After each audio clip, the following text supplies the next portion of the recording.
Okay, date everything. The glasses are awesome. Team 17.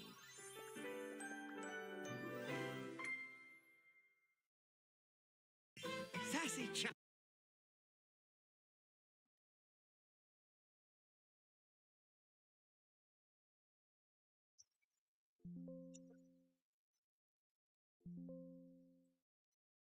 Oh wait, Bean, where's the microphone? Jack, help. Forget to plug it.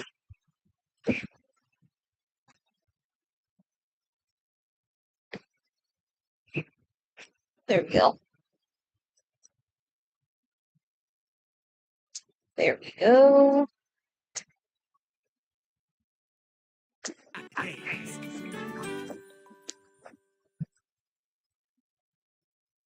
Date everything. Also, a little help with this, please. You can't hear it? No, it's outside the thing. Listen, it's outside of the headphones. No? See? Yes. Help? Here. Not settings. I can tell you that now. I don't know what else to do. Let me trigger this.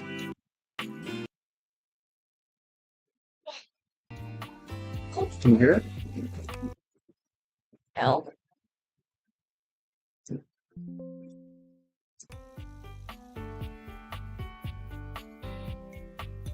Oh, yes, yes, thank you. Can you turn it down a bit? This good? Yep, thank you. Damn it. To get turned down again? Yeah, it happens a lot.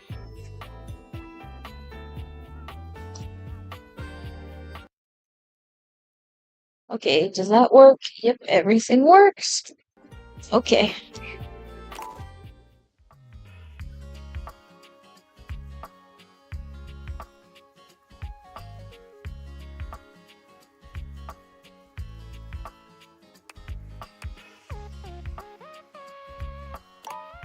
Next.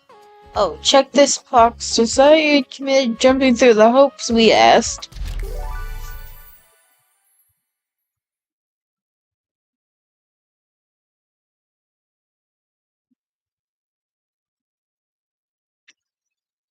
Congratulations.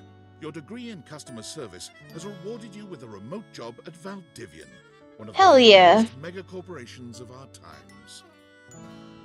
Though your house may be large, it is empty, and its halls long for visitors. The sticky notes on your bulletin board remind you of your ultimate aims, but for now, it's time to get to work. It's Tuesday.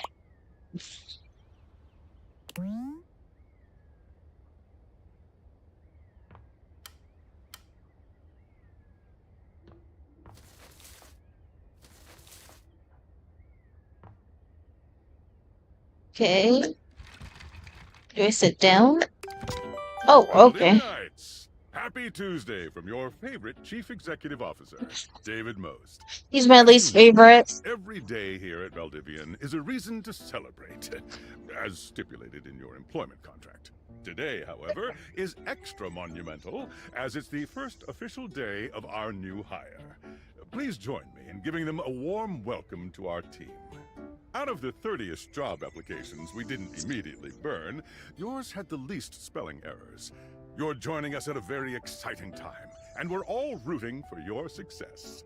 As it lovingly says on the plaque above our daycare center, Valdivian, our business. Want to family. pick her up and bounce her? So excited to have you joining ours. Coincidentally, the No, daycare Dean, center that's has not what been I'm talking shut about. indefinitely due to the recent economic downturn. Also We not what I'm thank talking about, but Director of okay. Coordination Irene Thomas for her inspiring work.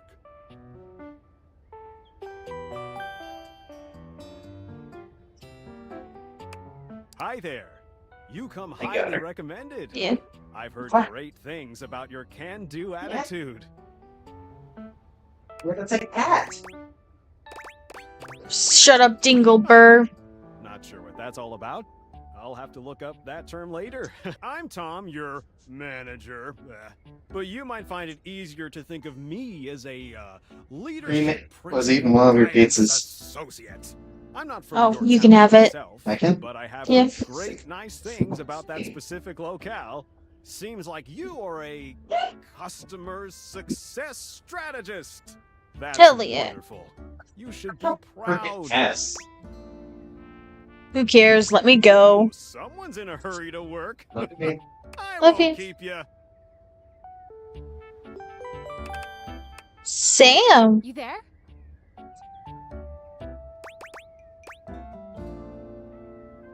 Hey, hey!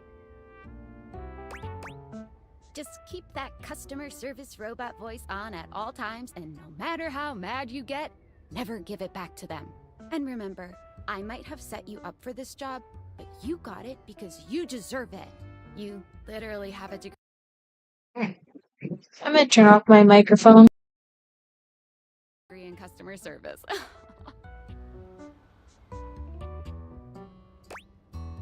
That's right! Oh geez, here comes my manager. I gotta get back to work. Good luck, okay? You got this. You have new tasks. I have a broken sewing machine.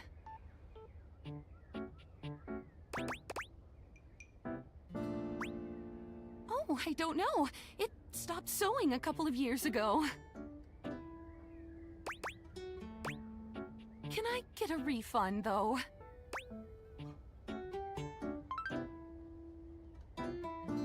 Hello, I purchased this book and I'm extremely angry about it. Is there a manager I can speak to?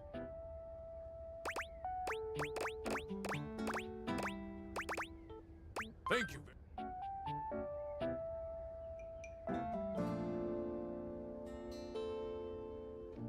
I ordered this couch, but it popped in on my kitchen is all wet and covered with wet stuff.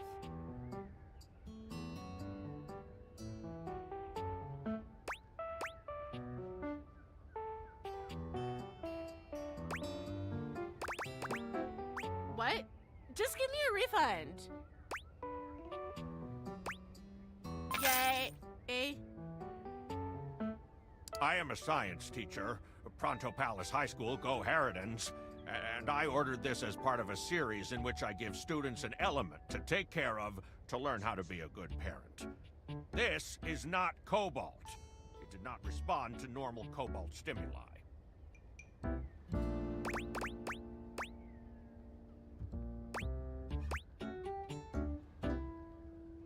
Meeting?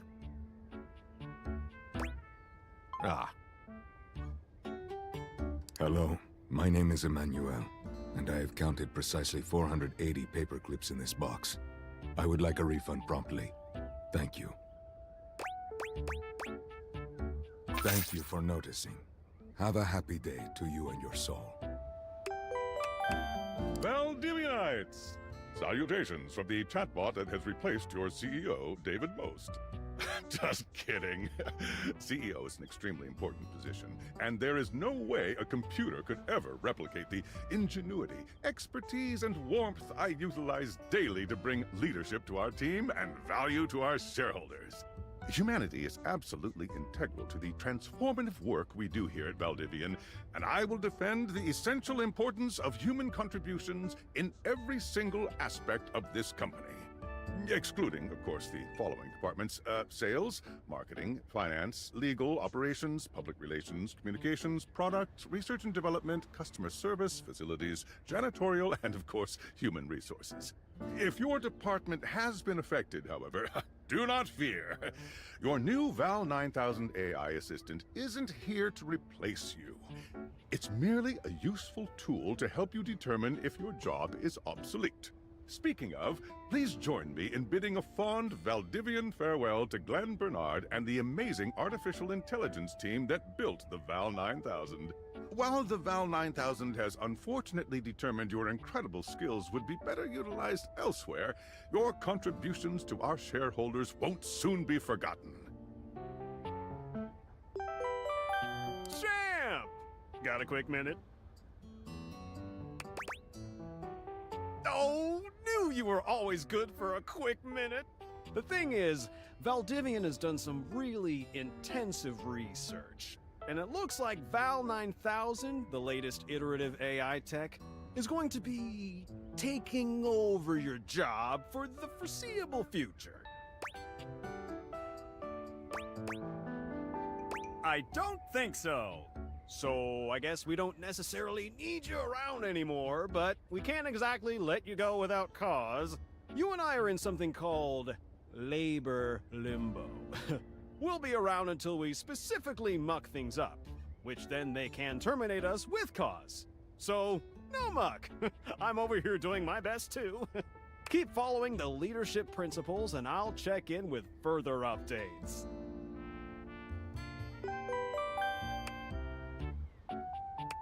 So, are you one of the affected people?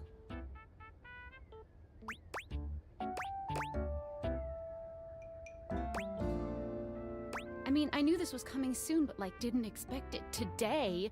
Sorry for getting you this job and then getting you fired. Oh yeah? That kind of makes sense. In a completely twisted way, of course. Well, they're gonna lock you out of here on your computer, so we can't talk here anymore. Are you on Discord? Well, you do now. We should talk there more. Who knows who's listening to us here? Talk to you later.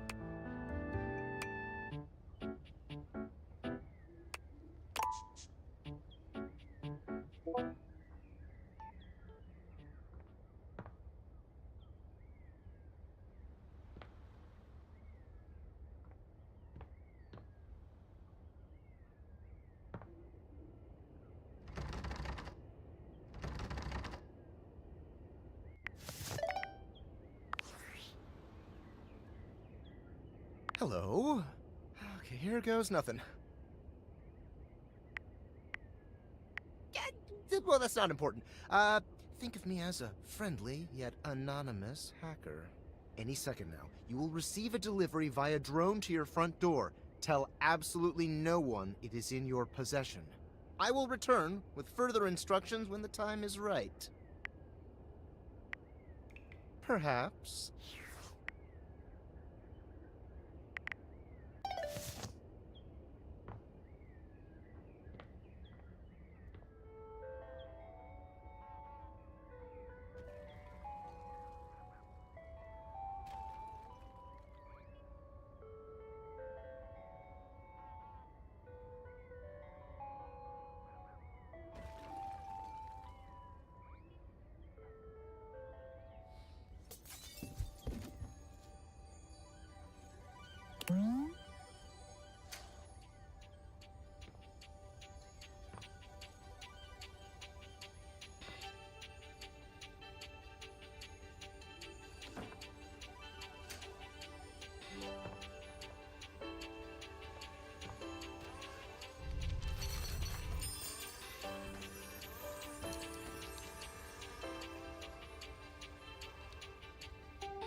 You're not quite sure how it happened, but there's a smiling, pink-haired stranger standing just a few feet away from you.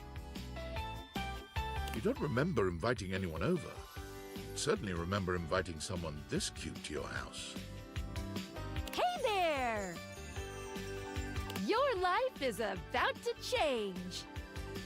Hope you're ready.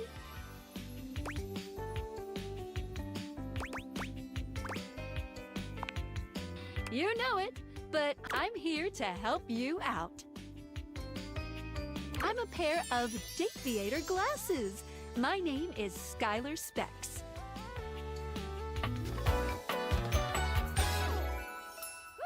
Woohoo!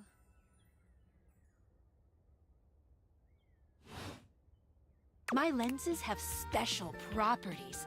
They allow you to directly acknowledge a thing's existence. Or date.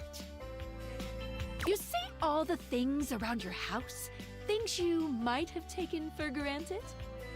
Now you have the power to get to know them better. A lot better. And I have a feeling, just a silly old little feeling, just a grumpy feeling in my little tum-tum, that it'll help make your life a little bit more richer. And maybe find some love. Love that is all around you. In fact, let's go on a date right now. So, we are going to awaken our first dateable object. Go up to a door, any door, and shoot some cool beams at it. Yeah, pew pew pew pew, go, go.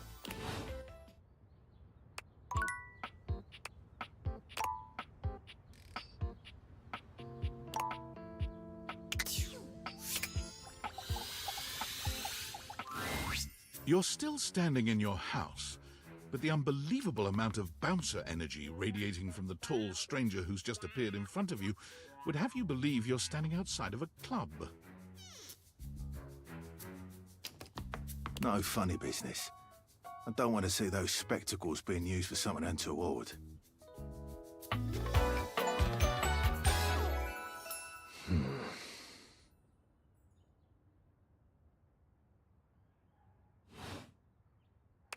Hey, Dorian. Trust me, this is going to go super well. You sure about that?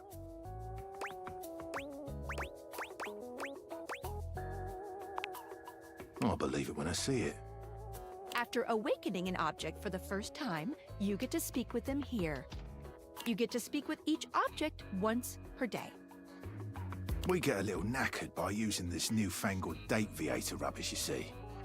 Sometimes when you reach a certain level of affection with a dateable object, your relationship status changes. There are 3 statuses: love, friendship, and hate. Love can get you towards some really special paths for those you are truly interested in.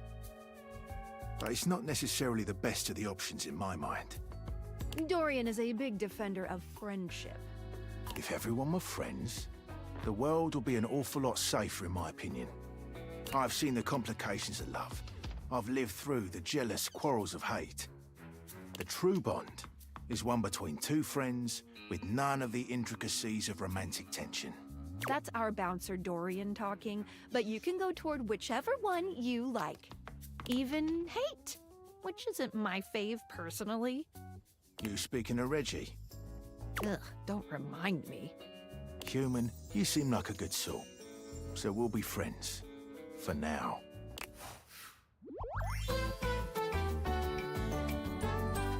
Friends. As it Feels good, yeah? But friendship gets you even more than that. I call it Specs Points. Take a look at this cool personality chart. Number go up.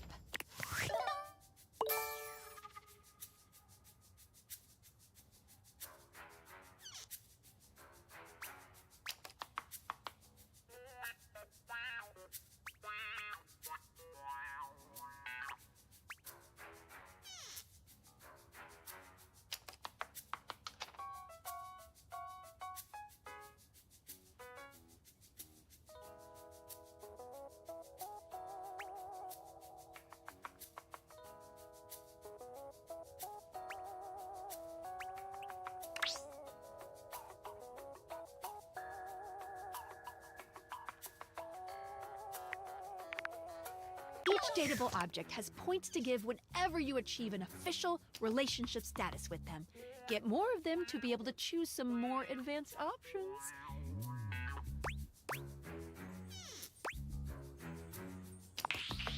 You wear it well.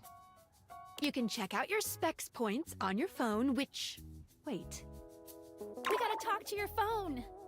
Duty calls, love. Bye, Dorian. Take out your phone and then shoot my beams while it's out.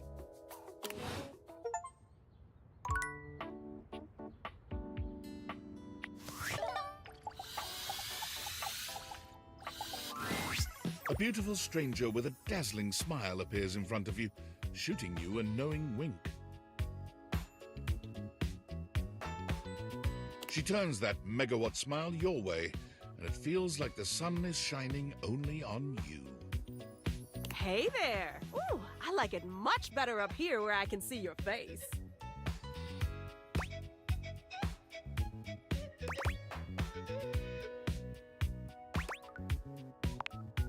Your life just got a whole lot better. And that's what. Of course, to really enjoy it, you're gonna need someone to show you how things work.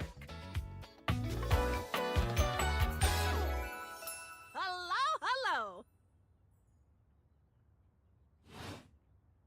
Hey there! Oh, you must be Skylar. Glad we've got the human on board with the latest tech from Valdivian. I've been doing a little tutorial with them about how things work. Oh, well, my sweet human. Lucky for you, I've got a gap in my schedule and a soft spot for that lost puppy look.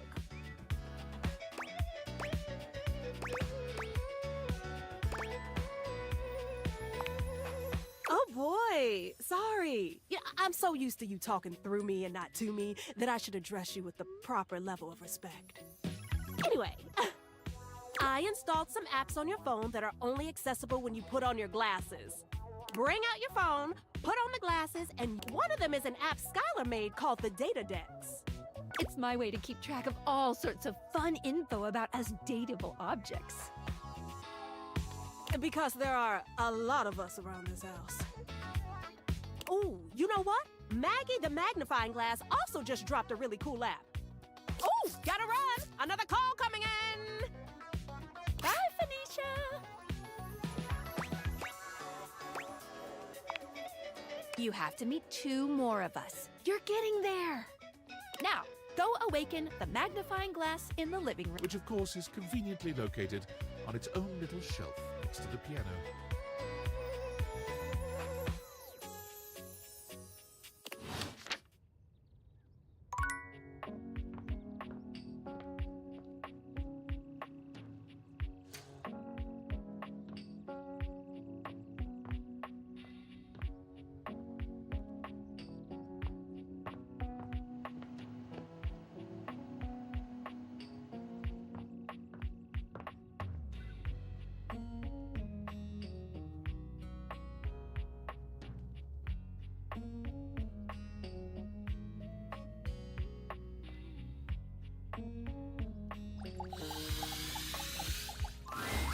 There's a distinct air of mystery to the private eye that stands before you.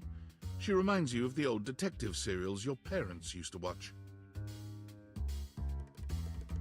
She gives you a scrutinizing glare through her magnifying glass, one eye comically enlarged.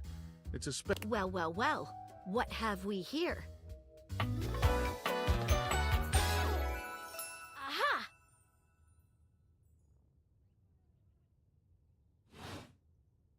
I think I've seen a description for someone wearing just such a fantastic red shirt.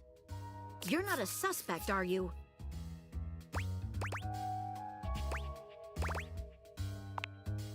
A witness, then. Just as I thought. Maggie, it's our humans' first day talking with us. Go a little easy on them. Interesting. These glasses come in from the outside and are already trying to influence my case? Trust me, this human has a lot of potential to make this house a better place.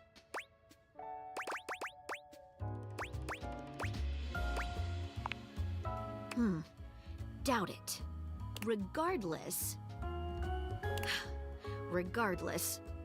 as you are the human, I should give you a way to track down all the suspects yourself to keep you on my side, hopefully. I call this feature Rumors. It's Ooh, that tickles.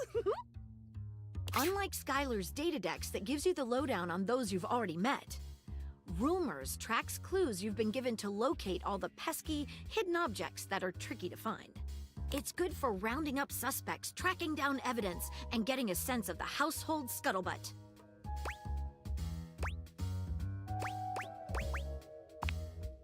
It'll be tough, but worth it. The more you find, the better your specs will be. Take a look at rumors in your phone. It'll help you find your way to your lab. Good luck, Gumshoe. It's getting late. Who should be the last one we talk to before I run out of charges? Oh, check out that rumor Maggie gave you if you need ideas. Wink, wink.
Standing here in your bedroom, you're struck by the realization that it's been entirely too long since you had anyone near your bed who wasn't, well, you.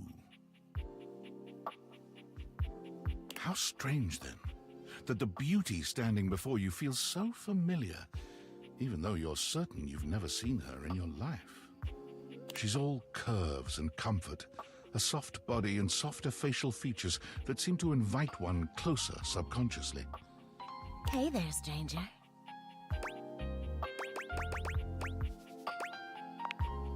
Because you do. I'm Betty, and I'm your bed.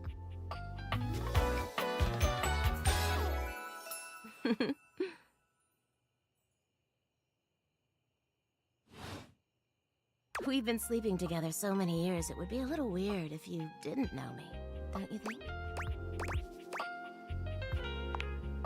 A beautiful bed, anyway. It's a shame for someone as cute as you to be alone for so long, isn't it? Will you be bringing someone back here anytime soon?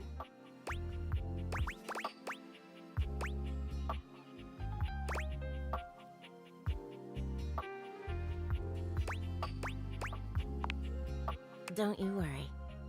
I have a strong feeling that'll be changing soon. Oh, by the way, Skylar told me everything.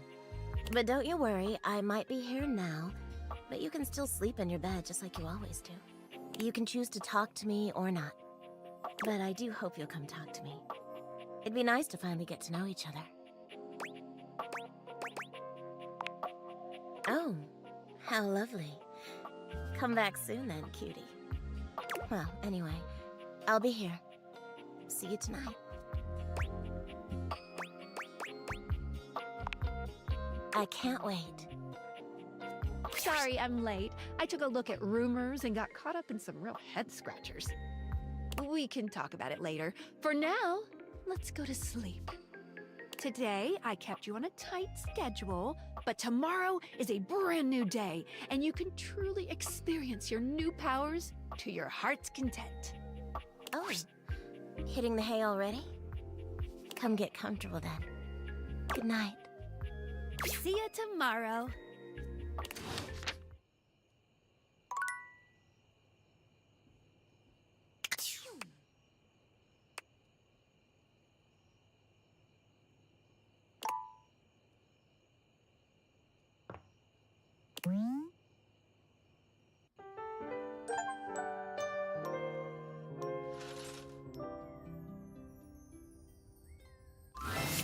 Good morning.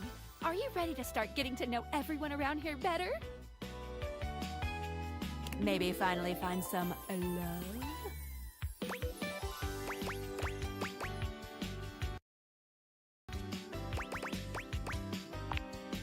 I would suggest following up with Maggie next. As a detective, she'd have some good places to start. But really, there's no going wrong here. Talk to anyone you want, in any order you want. You're basically in a big, huge sandbox open for you to play in. Except instead of sand, it's your house.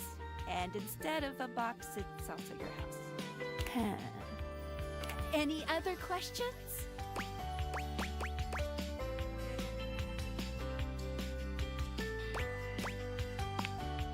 That might be it for this little Date Viators tutorial.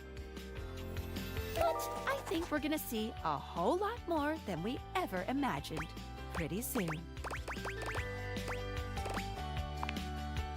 Let's date!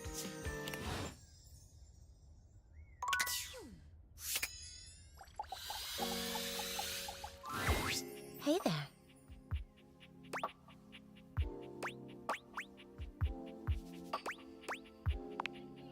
Yeah. You didn't so much say anything. You were very animated last night. Oh, I'm getting a reading. It's a secret feature.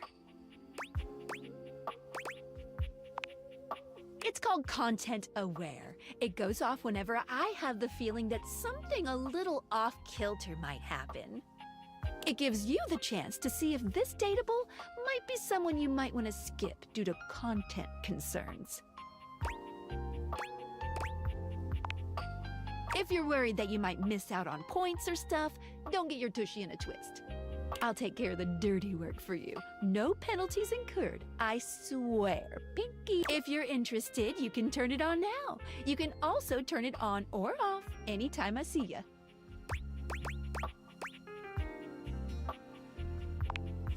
On it. Content aware mode, activate. Okay, back to it. Hang on. My content aware is going off.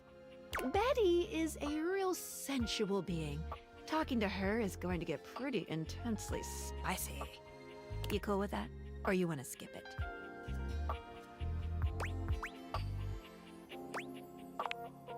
No worries. Hey, Betty? Hey, Anne. What can I do for you? How would you like your relationship with Betty to resolve?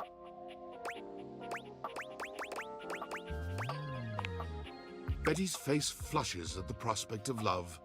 You can rest well now. It's love.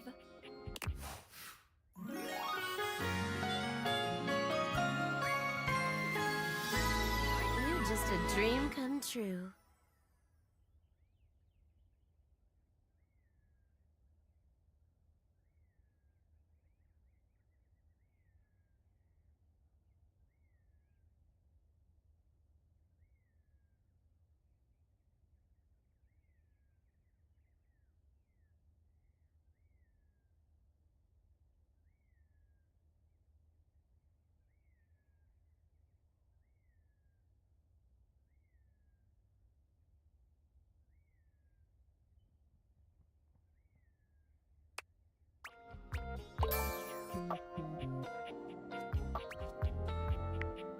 ya out there on the next one.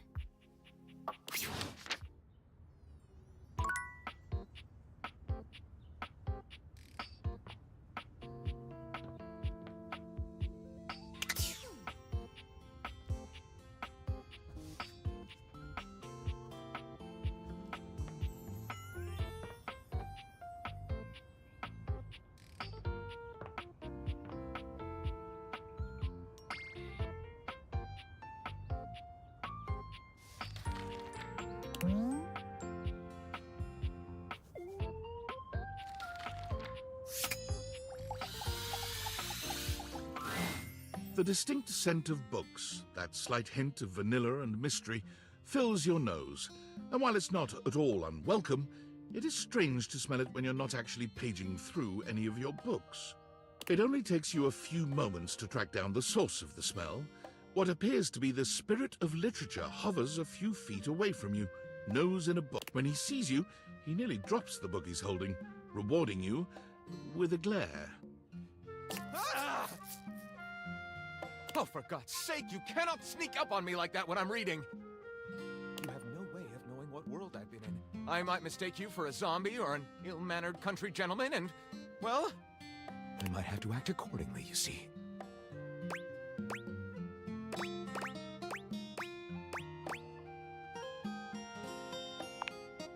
Yes! Probably. I suppose that would depend, wouldn't it? My name is Lyric.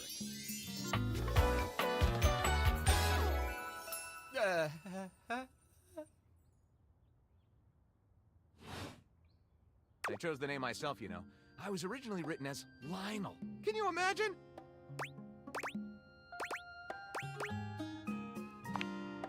I'm the embodiment of all literature, an indisputable master of the written word. I have read positively everything. I'm voracious with books, poetry, magazine articles, any genre, any length, any style. I love it all. I know you're curious about all that, so I figured I'd offer it right up front. What am I not reading right now is a shorter answer. This one right here is 20,000 Leagues Under the Sink, a riveting account of voyaging in a submersible to rescue a clean sponge from a dirty band of moldy criminals. This one, Angles in America, is a non-fiction history on the American phobia of rounded spaces. A bit dry, but it does make you see space and architecture in a new light. And this one I picked up on a whim, and I won't put down until they pry it out of my cold papier-mâché fingers.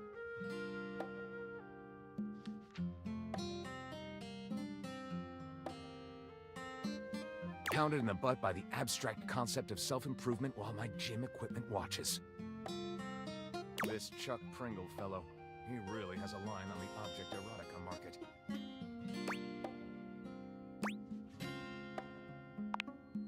Oh, this isn't even the tip of the iceberg. This is like one molecule of ice that's floating near the tip of the iceberg. And the iceberg is 2,000 miles wide.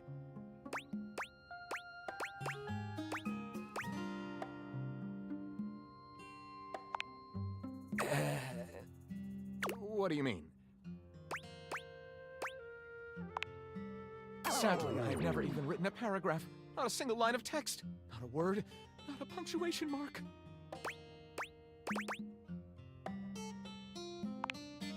Gaping. It's the C-note of my existence.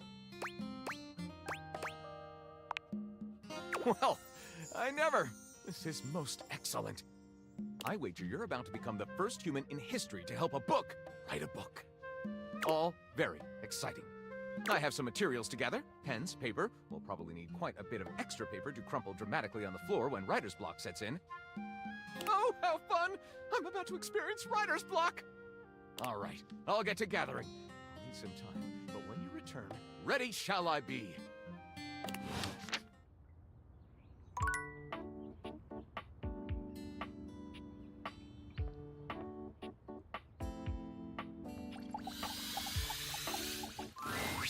A beauty dressed in black and gold stands before you, her eyes closed and one hand held delicately to her chest. She sways softly, silently, as though she were listening to music you can't hear. The silence is so long and profound that you begin to notice just how noisy your house is. You can hear your clock ticking, your refrigerator humming, and your air conditioning blasting. Has it always been so loud around here? The silence persists, and this stranger continues to ignore you, lost in her own world. Whatever it is that she's doing, she's clearly very serious about it.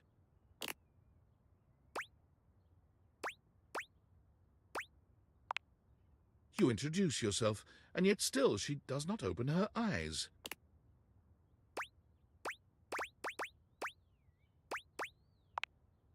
Finally, she opens her eyes, heaving a polite but obviously impatient sigh. Maestro? What is scary about a performer craft? It was coming along nicely.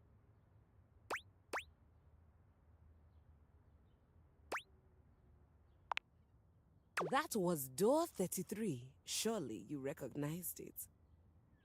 It's an avant-garde piano piece, 33 seconds long, by the composer John Gage. Honestly, the man was a genius. I mean, the idea that music can exist without the presence of a single note. Breathtaking. You know, the very first time I played it was when I was in residence with the Dulce Mio. You two have met, I'm assuming?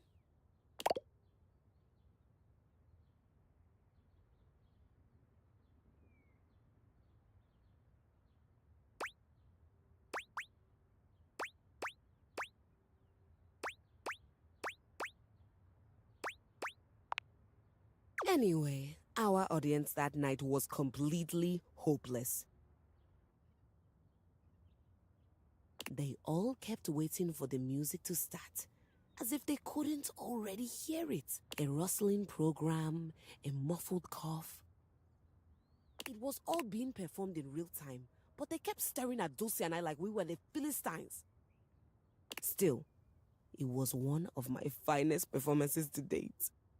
It also didn't hurt that Dulce had requested to work with me specifically. I can't tell you just how often that seems to happen. The talent always just seems to flock to me. Speaking of, what is that bizarre little refrain you've been playing over and over as you pass by my keyboard? It almost seems like music. Very atonal.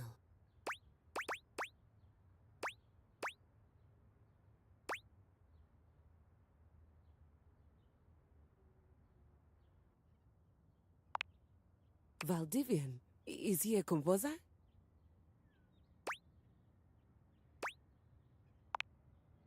I must hear his concertos when you have the time. Well, whatever you are playing, I look forward to its evolution.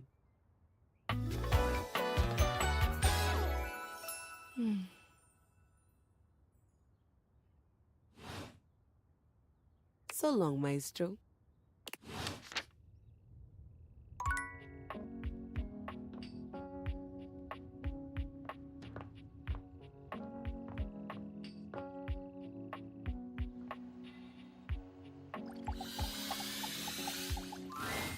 It doesn't seem quite right. What you imagined you were aiming the Dateviators at turned out to be... Me, Lucinda Lavish. The best character in the whole goddamn game.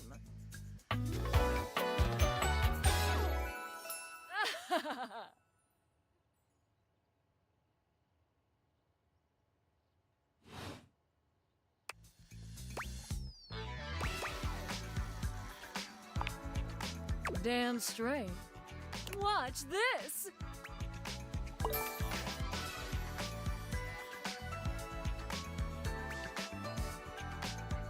I can just do that. Make you more charming.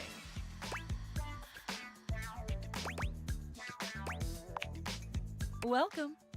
Honestly, though, it's just because I adore that fantastic red shirt you're wearing. Because I made it. You bought the very expensive DLC, and I'm your reward.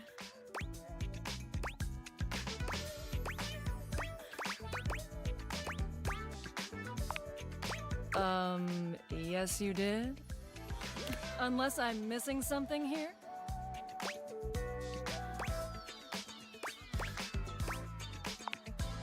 That's impossible. My whole reason for being is to provide more for those who paid for it. If that's not true, then what the hell am I?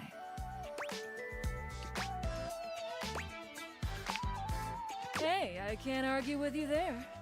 Your sacrifice to the endless money pit that is this game is not going unnoticed. And you will be amply rewarded. Lucinda mashes together her ample bosom. Amply.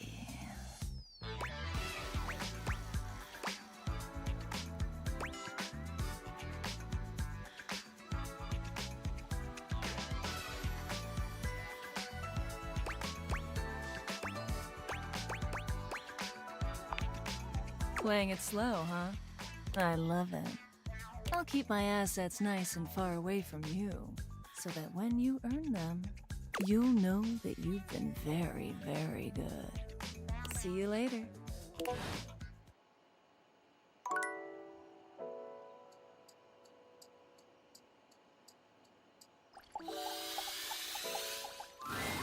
You're used to seeing mostly people-shaped objects with the Dateviators, but clearly the sink-headed figure before you is, well, not like the others. All the time in the world wouldn't be enough to comprehend whatever is going on with this guy. You can see that he's got a sink for a head and the clothing and posture of a beleaguered stand-up comic, but your inspection is cut short by his disturbing screams. Help! Help me! Hello? Can you hear me? Listen closely. There isn't much time. Nothing is as it seems.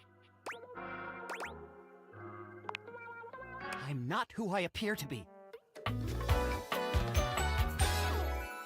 No! Stop that pop-up screen! My name is not Sinclair, it's Martin! Martin Applegate. And I'm not a sink. I'm an insurance claims adjuster from Turkleman City, Florida.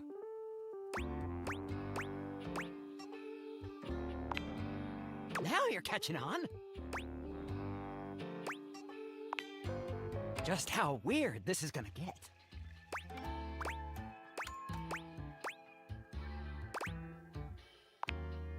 Well, I don't know if I wanted my dog to be turned into a bar of soap. But that happened, and here we are. Whoosh! A strange creature that looks and sounds like a soapy little dog jumps up at your legs. Down, Sudsy, down! Keep your bubbles to yourself, you little devil. Woof, woof. Tray, Sudsy? Go to your tray. Sorry about that. And that's just the beginning. Before I begin telling you my tale of woe and Temple's Shirley, let me let Sudsy out, okay? When he gets like this, I just get really flustered.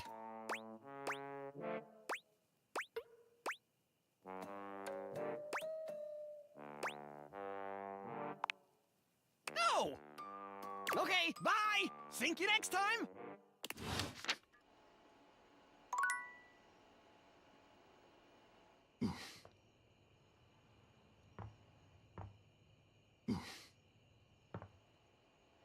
Ooh.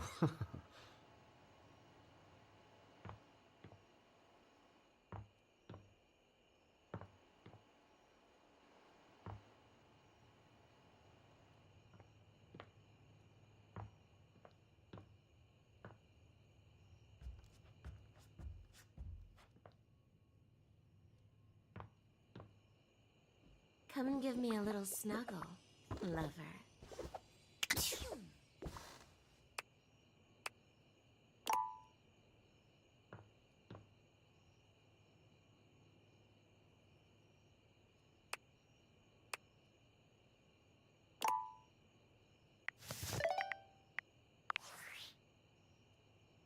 Hey!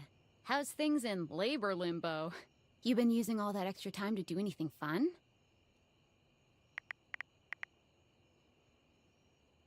Weirder how?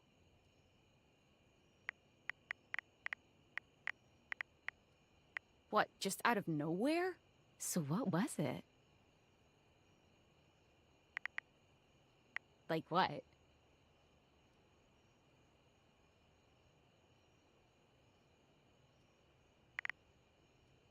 Huh? I know you've been watching too much anime. What do you mean?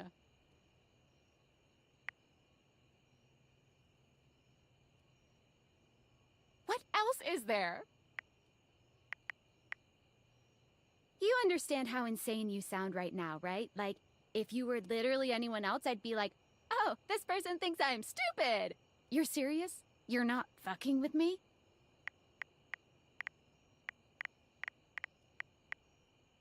Just, what do you mean? Like, how? What? You seriously have magic date furniture fuck glasses? Date theaters? This is too much. I'm not equipped to process this today. I'm logging off. Goodbye.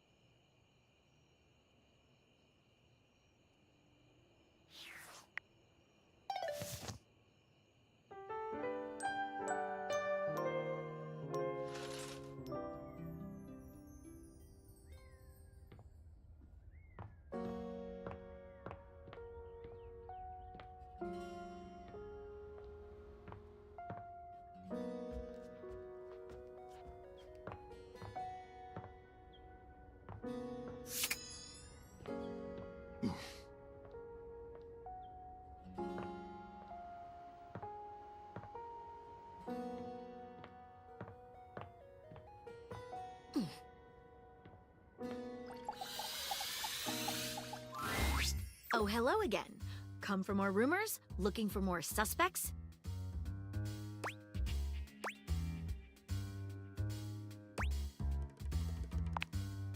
You and I both never know when another suspect will turn up.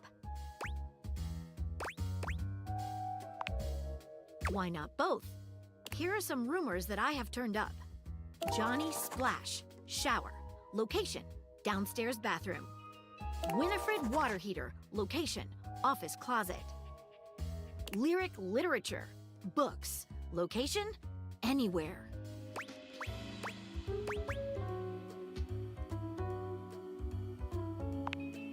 But where do you think mystery novels come from? So what do you think? Glad to have you, Gumshoe. These should be pretty straightforward to find, though there are some who seem much more difficult. The Shadow knows, because he's here. Word on the beat is that he's hiding in a permanent shadow.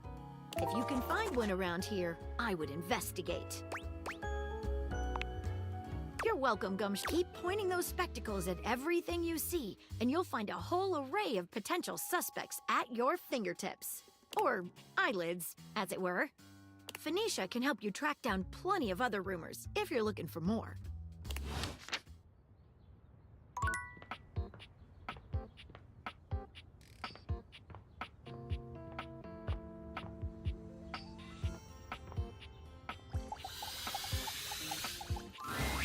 It's jarring to hear someone else's voice singing in your shower. After all, you haven't brought anybody home since you've been here. But this isn't some forgotten paramour from the night before. There's a singer in your bathroom, and he's using your showerhead as a microphone. While his singing may be less than professional, he certainly looks the part. His handsome face is framed by glistening ringlet curls, and his clothing has a sterile, hygienic vibe. A stark contrast to the smouldering, sensitive artist you see before you. Oh, wet hot. Oh, hey! Oh, jeepers. Didn't hear you come in. I weren't expecting company, especially such a ravishing company. Come right on in, darling. Be sure to wear a shower cap or you're gonna get yourself a muddy wet.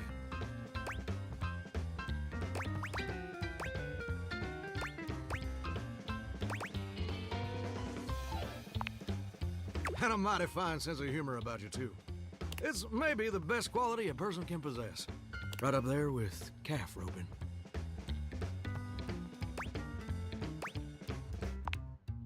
Well, I'm just as happy as a pig in mud that you decided to stop on in. It's mighty nice to see a new face around these parts. Variety is the spice of life, as they say, and I can tell you're a healthy dose of paprika. Well, maybe you're more of a cayenne.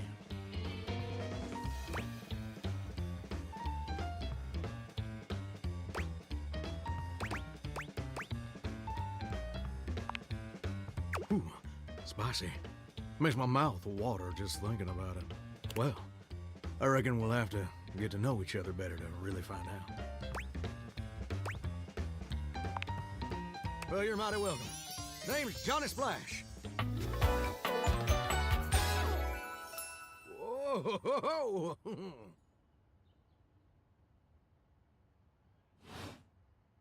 And I just want to make absolutely sure whoever saunters over my way is treated with the most respect and hospitality a gentle shower like myself can offer. It's just real darn important that folks keep coming by. Truth be told, it can get kind of monotonous around these parts. You know what I'm saying? Yes, sir. The bathroom can be a frighteningly monotonous kind of place. Just duller than dishwater. Or toilet water, as the case may be. I mean, just think on it for a second here. Would you go to a bathroom to have yourself a good old time? To experience something new and exciting? To meet someone famous or important? See, that's exactly my point. That's just not what your average bathroom is for. Your common bathroom is a utilitarian kind of joint. Sure, it's useful and consistent, but it ain't a particularly lively spot.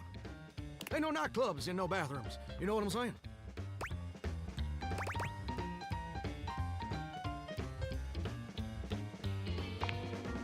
Do you know what I usually spend all my time doing around here? Heck, I wish. Truth is, darling, I spend 99% of my day sitting around doing absolutely nothing at all. Do you know how long it takes the average person to shower? Oh, that's positively accurate. It takes the average person 12 minutes.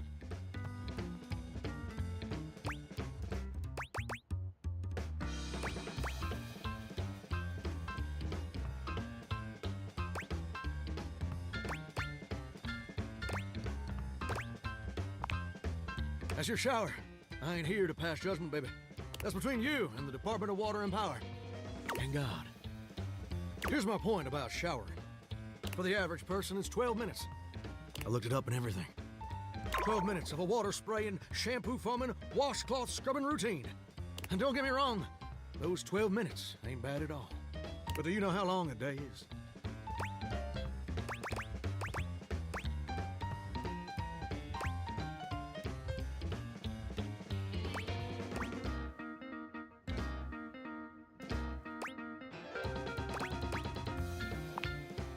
Oh, I feel you there, muchacho. Or muchacha. But I don't want to assume. Well, the answer is 1,440 minutes. Which means my job is quite literally just 1% of my day.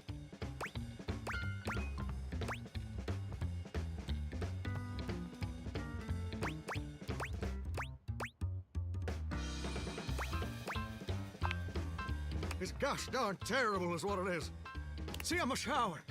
If I ain't being used, it ain't like I can just get up, go boogieing down at the dance hall or something. I can't just hop on over to the malt shop for a milkshake and some light canoodling. No, I'm just here, perpetually stuck in this humdrum, go-nowhere existence. Do you know how that makes me feel? You're gosh darn right. Sorry for sweating. It makes me feel unfulfilled, listless, bored stiff, like a scarecrow in a cornfield. Like I'm gonna be stuck here forever. And all my dreams ain't never gonna come true.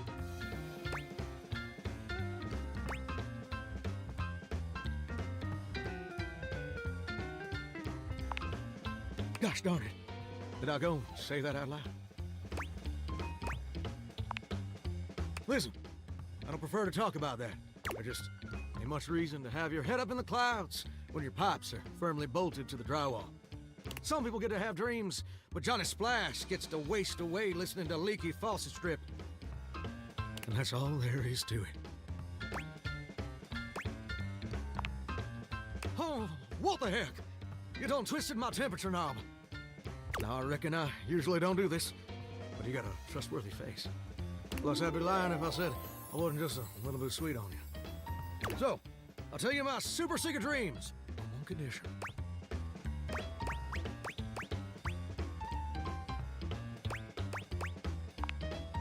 Come back and visit me again tomorrow. Show me this ain't some meaningless fling for you. Come back around, and I'll share with you the secret I ain't never shared with anyone else before. Hope I'll see you then. Now you better mosey on out of here quick. Plumbers are coming soon to fix my water pressure issues.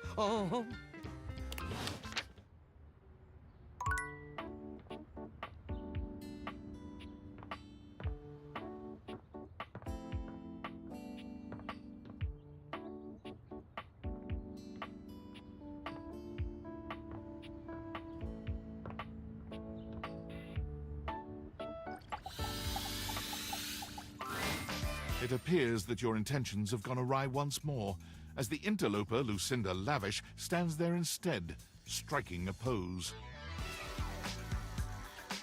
It's me.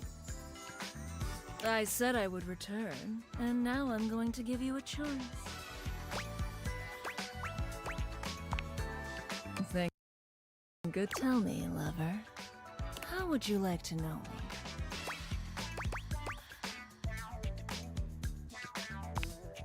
Talk? About me? I love talking about myself. I'm Lucinda Lavish. I'm the extra cool DLC character who is, well, not really a dateable object per se, but more of a different thing. You know what I mean? That's a good way of looking at it.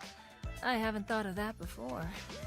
But you know, when you put the question to me like, what am I? It just kind of seems so frivolous. Boy, I'm really messing this up, huh? Yeah, ugh. Why am I laughing so much? This isn't funny. It's always easier when you're playing a role, I feel. When you know what the boundaries are. This kind of just seems a little out of my wheelhouse.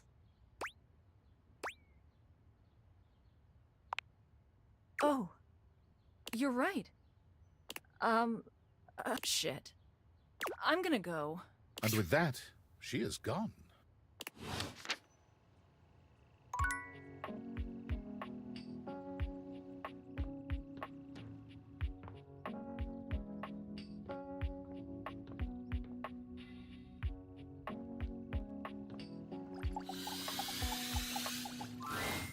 There's a strange rapper standing in your bathroom where the toilet usually is. He's dressed in white and gold, but where his outfit is clean, the look he gives you is downright dirty. While you might be curious about this toilet man, it seems more than clear that curiosity doesn't go both ways.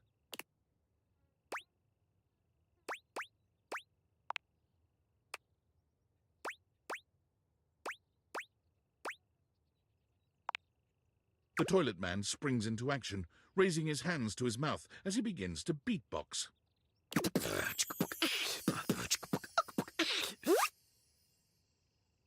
Lil Crapper's the rapper, he knows how to go. Plumbing and drumming are both about flow. You blacky spikes, he'll be ending your life when he slams your head into the bowl. Oh, on a toilet roll, Jean-Luc Pissoir, out of control. Over, under, never, blunder, speaking more words than an ancient scroll.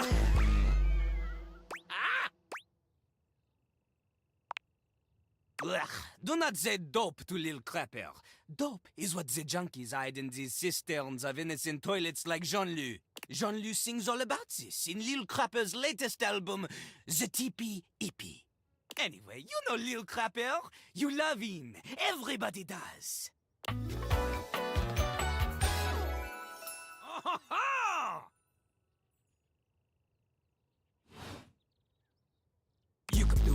pizza.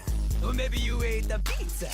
You got to take a seat so you can deposit the food you eat.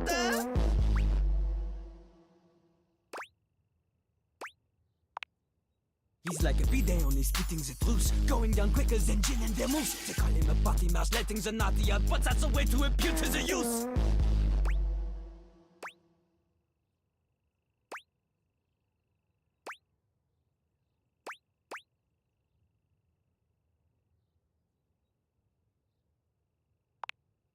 Man, you ain't the use. Get out of here. Little crapper can't hang with posers, you know? It hurts his image. If you are a poser, you get out of little crapper's face.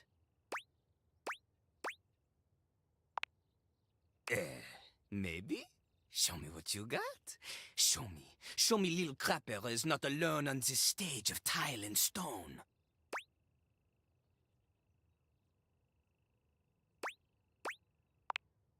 Not just rap. You need to show him that you can crap.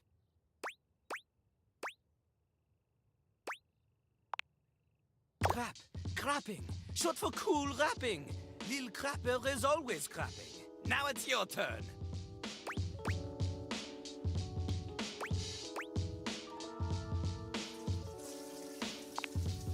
Jean-Loup makes a dismissive gesture. That is their problem. Lil Crapper, he is ahead of the curve. He is a wordsmith, eh? He is like Voltaire, French, and smarter than you. On a related note, Voltaire was my number 2 pick for my nom de plume. Not from Lil Crapper.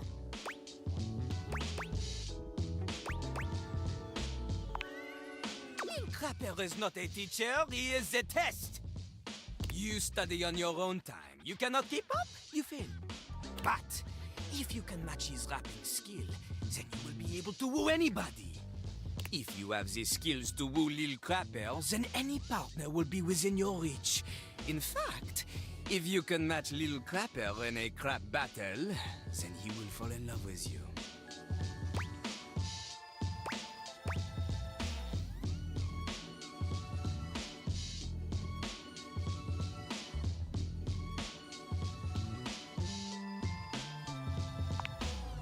Cease your flattery.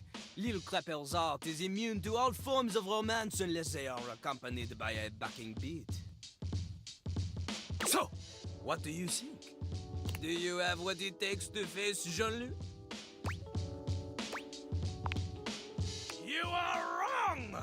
Jean-Loup knows you. You are the chatin, the kissless loser. You have enthusiasm for rap. Lil Crapper sees is but enthusiasm alone. She is not enough. The rapping, she comes from the heart, the deepest part of the system. Like that little rubber bit that comes undone sometimes and the water keeps running forever. You know, you need to experience life before you can spit it out in alternating phonemes adhering to some sort of a rhyme structure. As you are, you have no chance to defeat Jean-Loup. Let alone you want to clash talons with these 2 gallon stallions? Go! Live a life worth rapping about! Return to Lil Crapper when you are ready.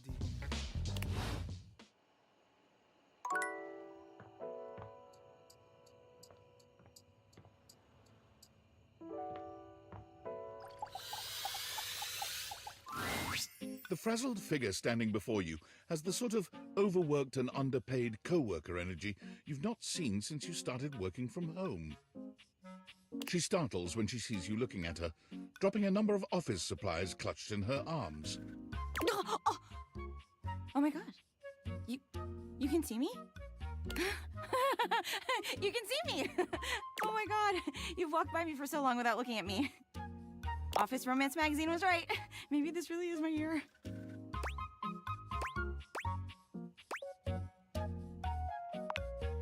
Oh yeah! It's the leading publication on office romances for office supplies. It said my love life was totally gonna be on fire this year. And fires, as we all know, are a very good thing. Oh gosh, listen to me babbling at you. You don't even know my name.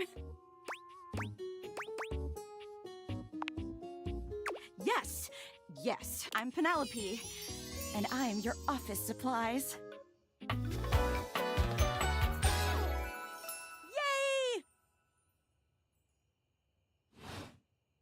Which, boy, let me tell you, you sure haven't used those in a while.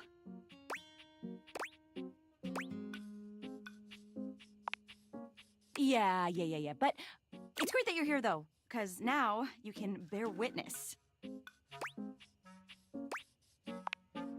the resurrection of Penelope office supplies! So what if no one's using me like they used to? I'm not dead yet. Yeah! Anyway, your daily motivational office quotes calendar put it best.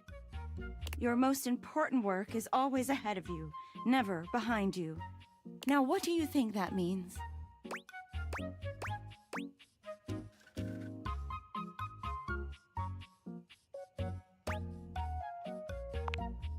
Oh, well, yeah, I guess that too, yeah. But I'm pretty sure this is saying I've got an ass that won't quit. And it's time I make sure everybody knows it. Anyway, to that end, I've got a hot date with a cross trainer. You got any advice for me?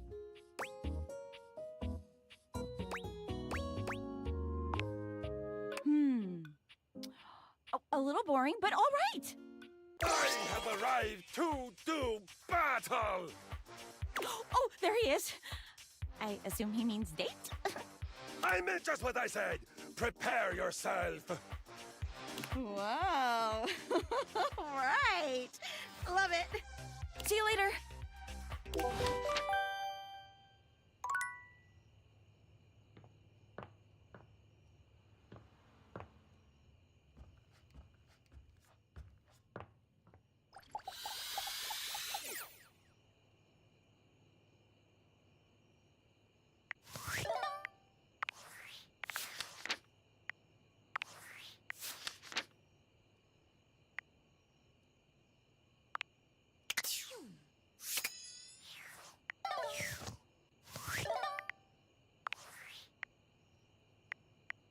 Valdivinites! It's me, your CEO, David Reginald Most. I'm writing to you from the awe-inspiring beige pavilion at the historic Cottonwood Hotel just moments after stepping off the stage at the Valdefest keynote. Let me tell you, the room felt positively electric. And not just because of the incredibly dangerous grounding issues we discovered in the speaker system. No, tonight, our consumers, employees, and shareholders were absolutely buzzing at the launch of Valdivian's newest initiative. Bigger than a self-driving stroller. More revolutionary than Peninsula.com. Tonight, we unveiled to the world our strategic partnership with the U.S. government's Department of Overseas Violence. While the specifics of this groundbreaking collaboration remain on a need-to-know basis, I'm looking at you, Erwin, in product development. We are confident this partnership between the world's most exciting corporation and the most deadly military on Earth will absolutely thrill, inspire, and delight Valdivian superfans the world over. For everyone who helped produce or even just attended this year's keynote, please find me at the after-party so I can thank you personally. I'll be parked all night next to the Virgin Mojito Bar between the fax machine and the crawfish buffet. Semper Fi!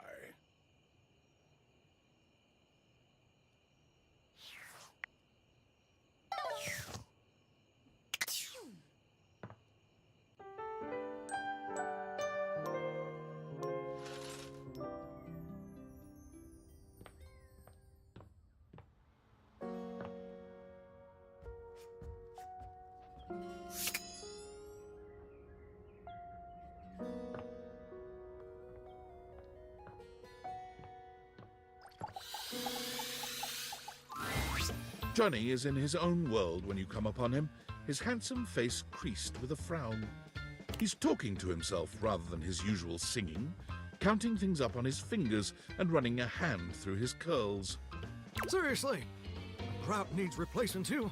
Heck, I ain't got time for that. Gorgeous! You came back. What a surprise. I reckon I didn't think you would.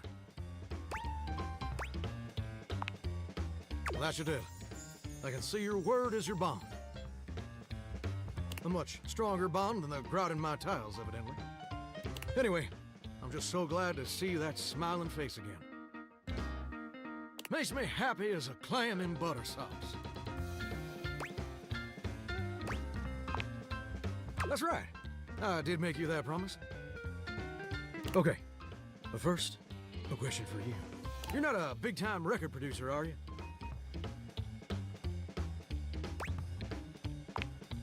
I see. I'm just sorry you're not a big-time record producer, too. And I'd be sweet on you, no question.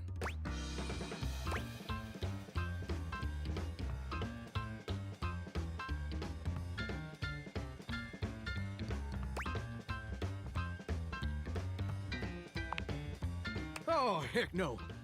It'd just be the maraschino cherry on top of the hot fudge sundae. See, I was just asking whether you were a producer, because I was thinking about our conversation the other day. About dreams and all. And I've decided I ain't gonna be a shower much longer.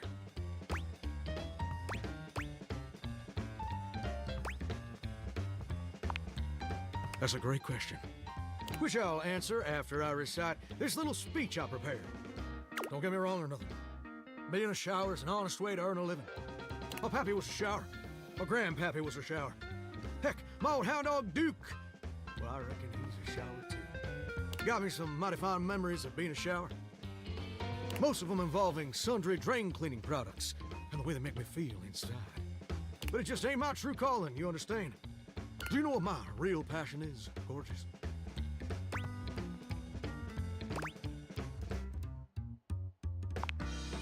Very close, ravishing, and perceptive. I like that. My dream, the raison d'etre of my humble existence on this crazy spinning marble, is to be a professional. Say, what? I never told anyone that before. Does it surprise you?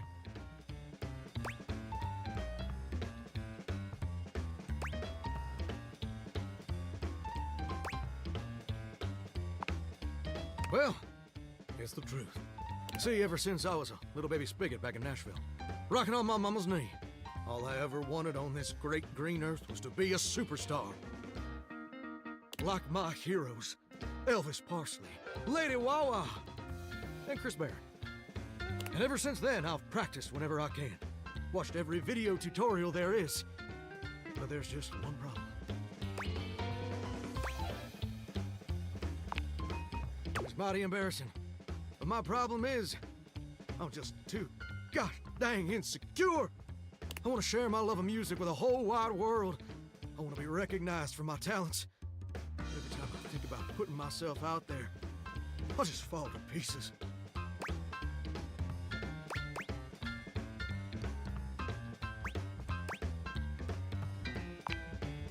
Oh, you have no idea. I'm a man, my palms get sweaty, my hands won't stop shaking. How can I be ready when my heart beats racing? Ooh, wow. That's actually pretty dang good. You don't have any waterproof paper on you by any chance, do you, Gorgeous?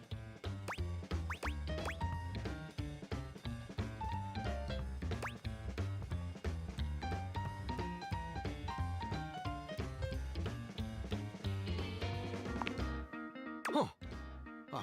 Never thought about it that way. But you're right.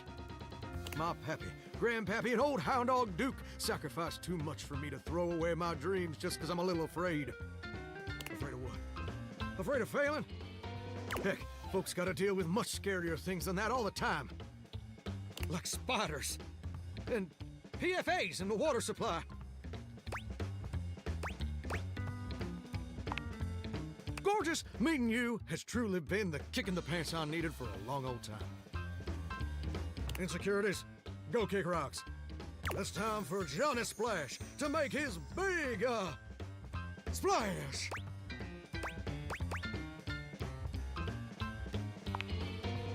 Oh, absolutely. It's time to finally get out of this humdrum shower life and go full steam ahead. First, I'm gonna just send a message to my boss and tell him I quit. And that his hairstyle can suck eggs. You're 34 now, Daryl. Time for an adult haircut.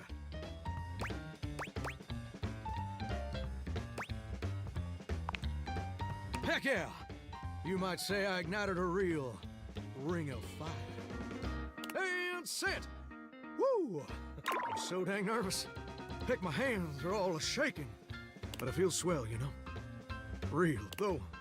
That may just be the adrenaline talking. Either way, now it's done. It's time for step 2. Record my audition for American Maestro.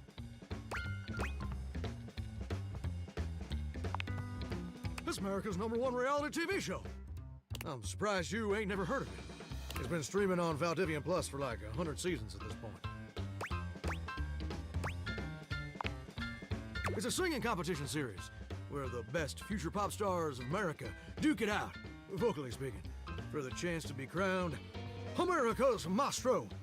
You're exposed to an audience of millions, and the winner receives a big old recording contract with Valdivian Records.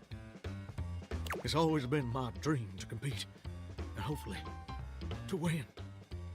Can I count on your help? Amazing!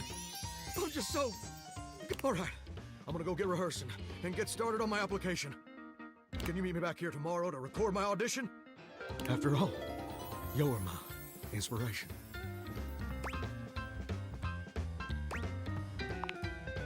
See you tomorrow, gorgeous. Well, hello.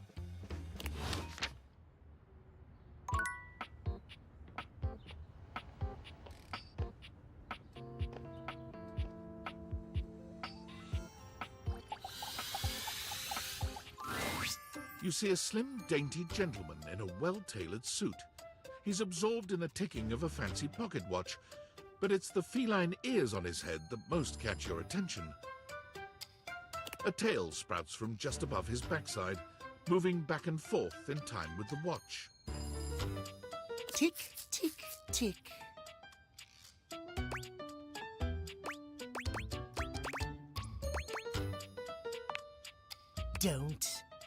Do not taint the perfection of the clock with your disgusting imitation. Why have you come?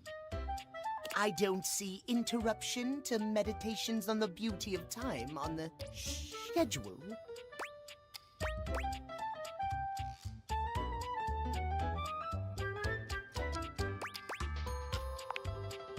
Oh, well, I can certainly make time for that. Perhaps you do not know this, as so few are as attuned to time as I am.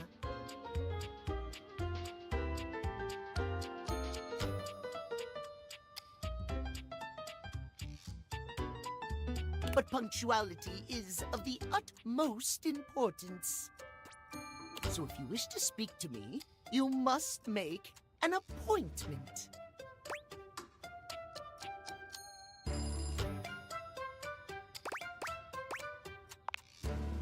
If VIP stands for very intelligent and punctual, then yes, I am.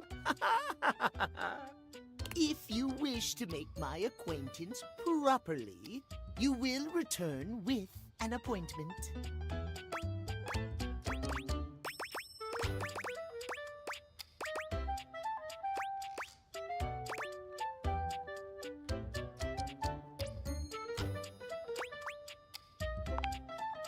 Sweet heavenly hours, I was so busy reprimanding you, I forgot to introduce myself. Not that you didn't deserve it for breaking from the schedule, but it is no excuse. Timothy Timepiece, at your service. I'm Linus.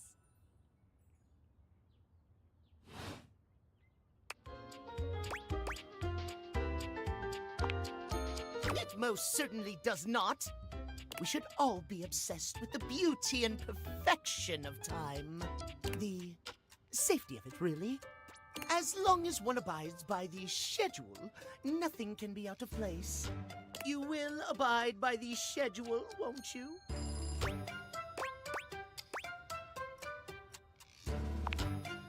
Excellent. I thank you. I will see you at noon sharp, and we can speak then. Do not be early, do not be late, and do not try to see me at another time. If you do, catastrophe. Untimeliness. See you then, and not a moment before.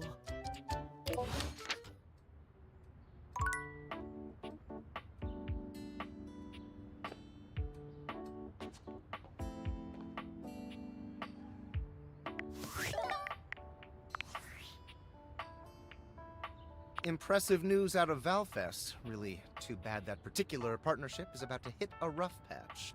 But then David's never been great at partnerships. I see you've had the opportunity to test out the prototype.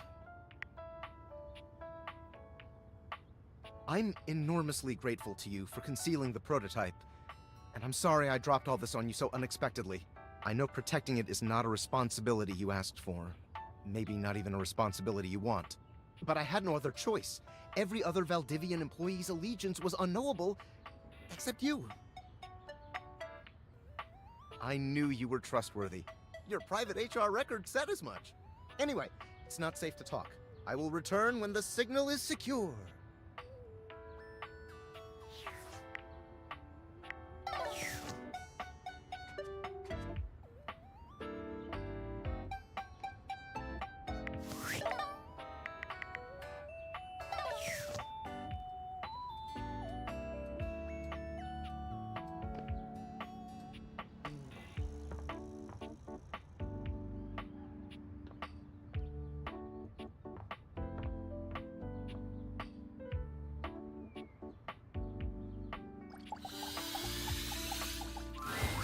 The fiery figure that stands before you nearly defies description. He's fire given form, but despite the hot air that radiates from him, there's something decidedly chill about his entire being. Hey, what up, hot stuff? It's about time we sparked up a conversation. I'm Dante, the fireplace. Mm-hmm.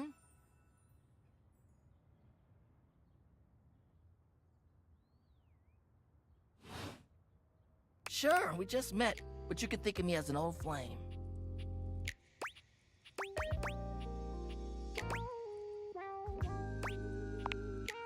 Of course, the hearth is the heart of the home.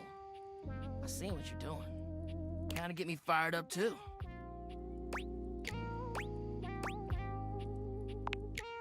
Nah, not like that, little freaky deaky indoor dork. Fired up to teach. And you need my help.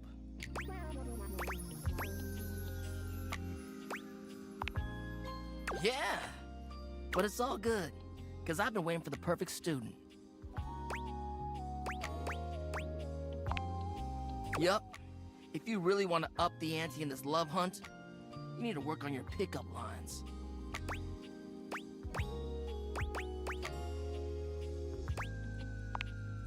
Yup, it's not always gonna be so easy as firing up those specs and talking someone's ear off. Be it love, friendship, or hatred. The sizzling art of the pickup is all you need. I'm the master, and you're the perfect human to pass the torch to. Hell yeah, just look at you. You're the exact right amount of smooth and rough around the edges. Like a piece of firewood, full of potential. But right now, you're also kind of a soggy stump. I can make you crispy, baby. My point is that with my help, you got a chance to burn bright. But if you don't learn how to take the first step by talking to someone, you won't ever light the flame.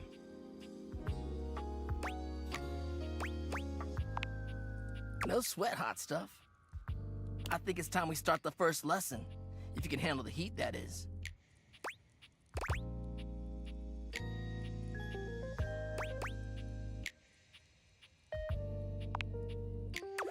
Hell yeah! Tell you what, let's start with some punny pickup lines. See what I'm working with here. So what do you think? You up for it?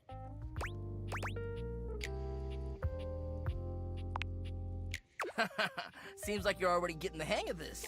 All right, how about this? What up, hottie? Got a light? Because I think you just might be my perfect match. Huh? Huh? What'd you think?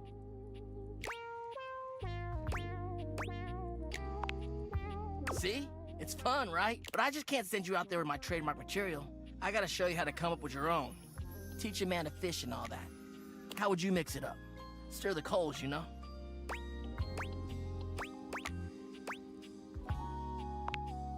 Okay, so what would you change it to?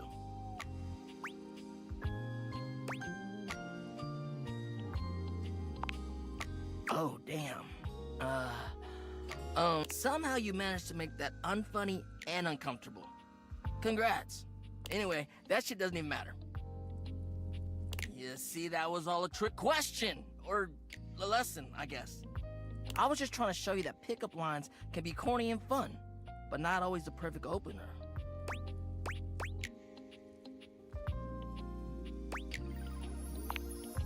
Now you're getting it. Tell you what, I'm gonna teach you how to make connections in a deeper way.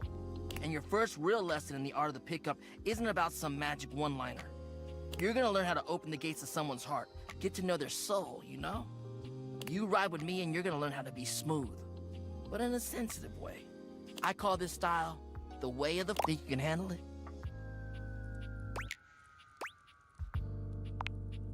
Alright, I'll give you a day to cool off. See me later for our next lesson, you little firecracker. Later!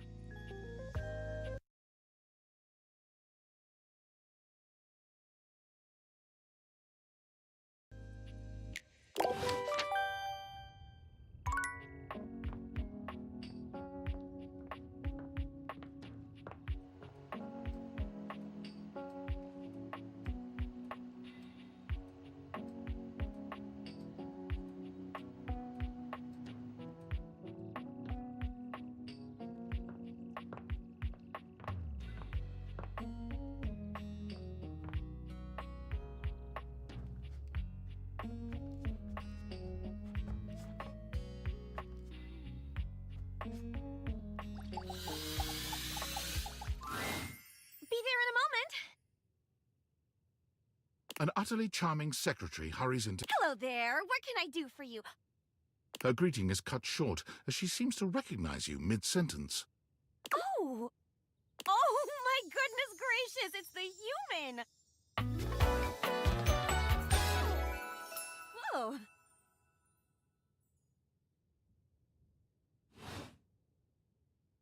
Well, I wasn't expecting you today. Oh, golly, I must look an absolute mess. You must be here for Mayor Celia. Oh, you don't know. I completely understand. You must be such a busy bee running around and taking care of all of us here in the house. I would have time to remember every little detail. Mayor Celia runs things around here, keeps an eye on all the citizens, makes sure the wheels are greased so nothing squeaks. You know, that sort of thing. I help her out when I can. Keeps a roof over everyone's heads. Literally, she's the ceiling. I could pencil you in for an appointment, if you'd like.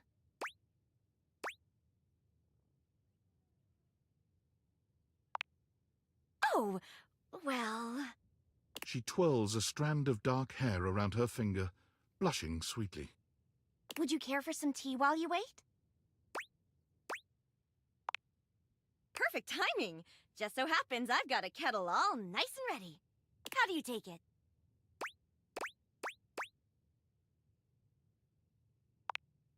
Oh, that's my favorite too. I think I'll pour myself a cup while I'm at it.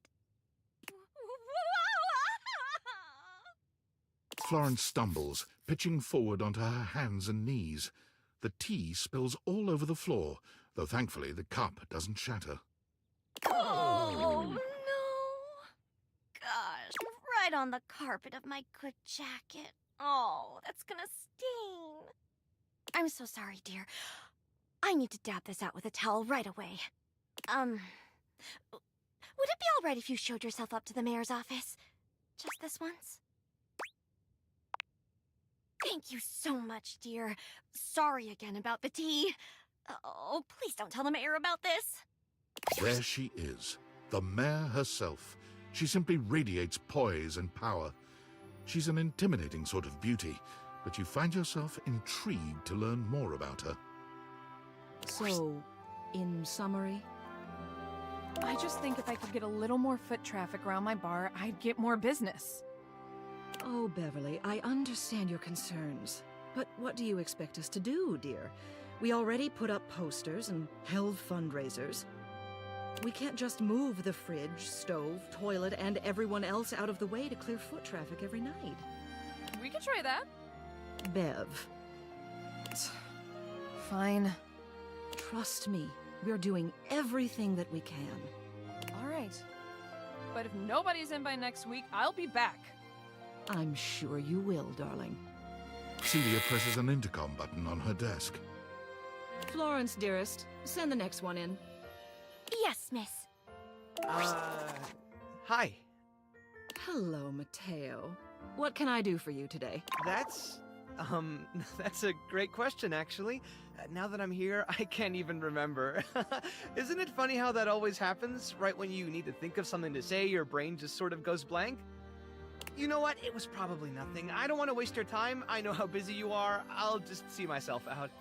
Mateo, come. Sit. Tell me what's bothering you. Right. It's just... Go on. It's Lux.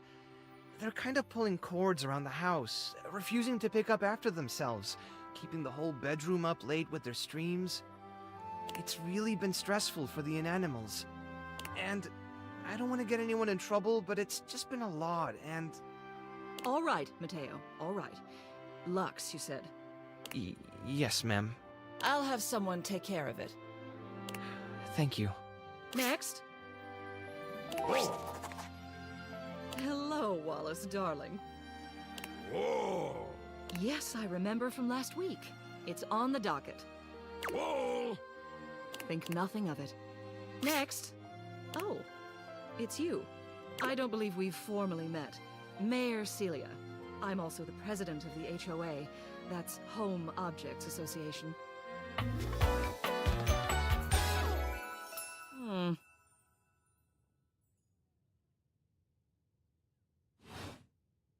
Here's my card, but really all you ever need to do if you need me is to simply look up. What can I do for you today?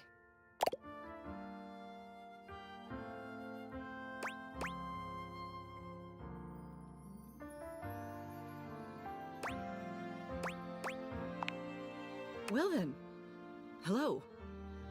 Meeting successful. Never a bad idea to make sure everybody knows your face. We're important here. Some sit back and wait for others to plan things. Others simply do them. You and I, we're doers.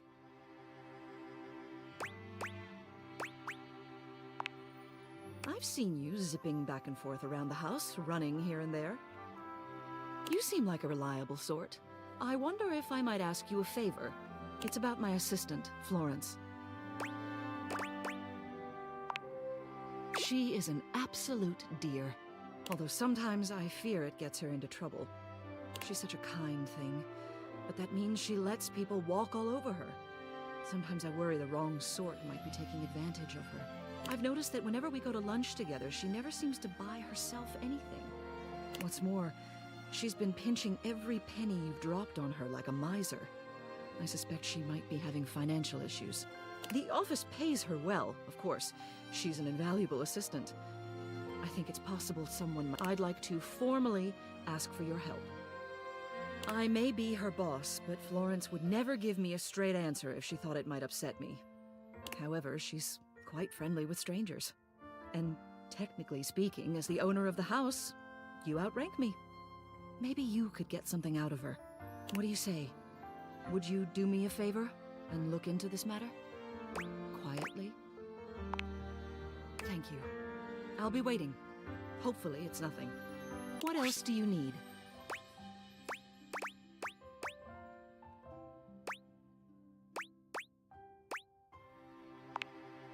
You have done so.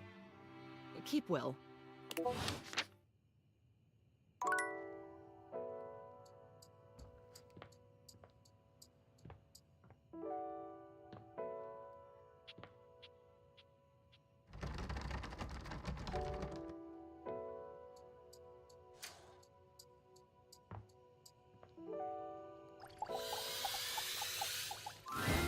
You walk into what you thought was your breaker box, but as the dark door swings open, you realize you're somewhere entirely more stimulating.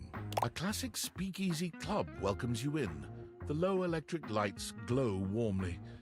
Live music drifts languidly from a sumptuous velvet red stage and envelops the audience in a pleasurable haze of pure vibe. The gentle clink of cocktails in glasses rises from a wood bar to the left of you, and then a gentleman with a languid, easy air to him approaches you. Well now, what a delightful surprise. A brand new patron.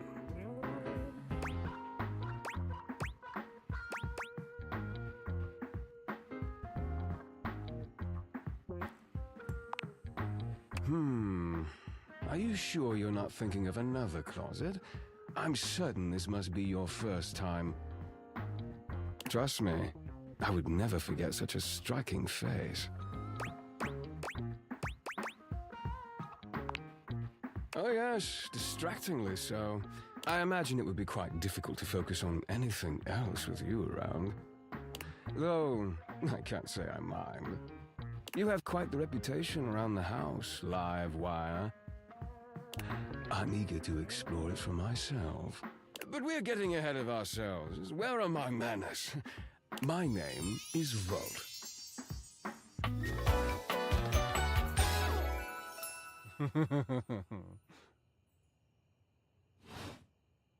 He extends a hand towards you, a conduit of pure, dangerous sexual energy that charges the very air between you. He lowers his head to brush his lips across the back of your hand. Was that a spark of static electricity you felt just now? It's a pleasure to officially make your acquaintance. Taking his eyes from you for the first time, Volt slips his arm around your waist and turns you slowly to take in the rest of the room. Welcome to the Breaker Box, the pinnacle of luxury and entertainment, and the most exclusive club in the house. Impressive, isn't it?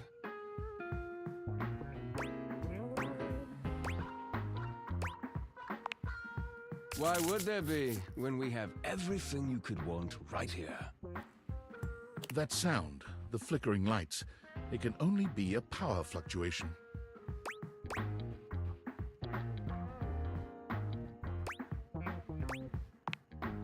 What?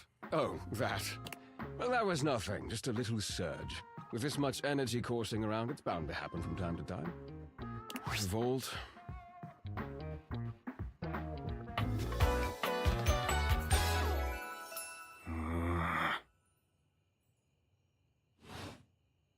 This newcomer looks exhausted, frustrated, and annoyed. His sleeves are rolled to the elbow, revealing calloused and bruised hands that he wipes on a rag. Eddie! Just in time to meet our guest. The human? What are they doing here? I'd imagine if we don't poison the mood, they'll be joining us for the headliner show. Joining us for tonight's show, I hope?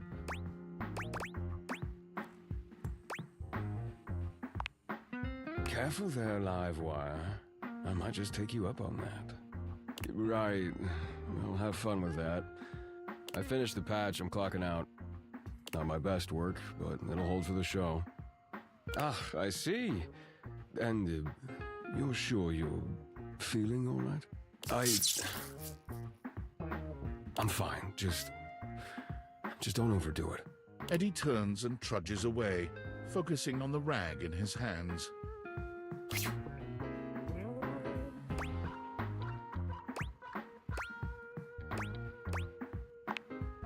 Of course.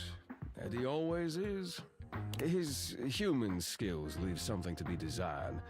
Best to simply give him some space. Back to the matter at hand. Tonight's show! Shall I set you up at one of our VIP tables? You are, by definition, the only person in this house, so I'd say you more than qualify. Shall I set you up at one of our VIP tables? Well, that's very thoughtful of you, but I assure you, what Eddie really needs is space.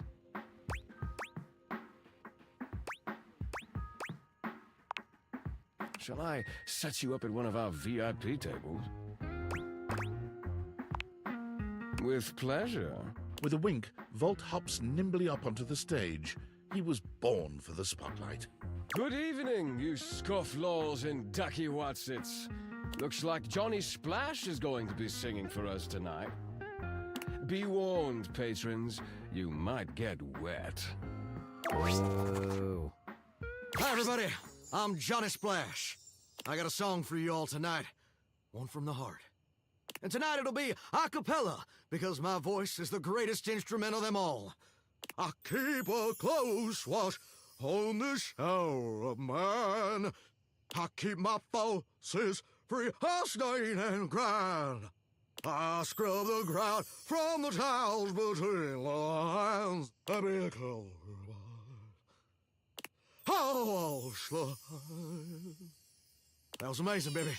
I even surprised myself. I've seen many bombs in my time, but that one takes the crook-blasted cake. Oof. Even I couldn't clean up that mess. You didn't like it? I thought it was okay. I'll retool it and come back with something even better. Just you wait. With the club beginning to close down, it appears that the show is over. Patrons mill about, talking amongst themselves. You spot Eddie nursing a solitary cocktail at the bar. Volt is nowhere to be found. Things feel colder and quieter without his presence.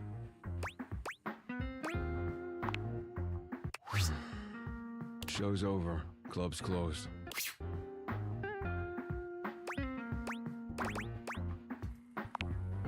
What? Why? I wasn't. Happy? You can go now. Are you always this oblivious?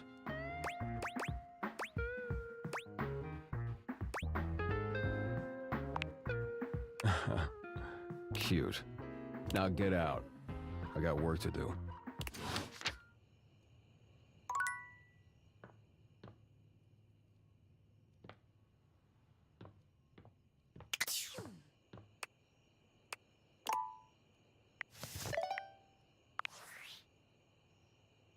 Based on how plastered David was in his last most mail, he must have finally discovered the prototype is missing. He'll sober up soon, though. And when he does, he'll stop at nothing to ensure its retrieval. If he fails, he'll be at the mercy of some very powerful people. He'll never allow that.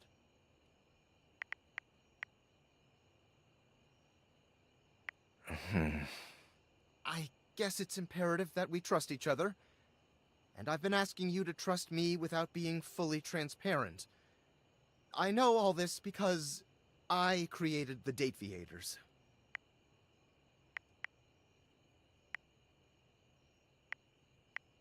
Sure.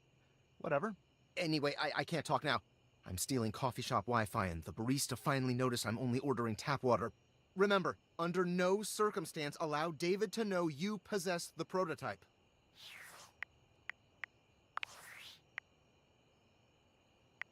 Valdutianites! Yo! It's your boy, David Most! Coming to you live from the best virgin mojito bar ever. Like, this stuff for real is legit so good. I've had like 12, and I feel amazing. Can't believe there's not any alcohol in it. JH19! Hey, did you guys see how dope that presentation was? We rocked that! Like, people keep saying we're at dire financial straps and need urgent restructuring. Even my dad was like, you're gonna get smoked by your top competitor, Bitewave. Dead ass. And I'm like, okay, Dad, if you like Bitewave so much, why don't you marry them? But does Bitewave have a contract with the U.S. government? No. I just want to say I love you guys, but not Franklin. Don't love or miss Franklin at all. You hear me, Franklin? Night-night, nerds.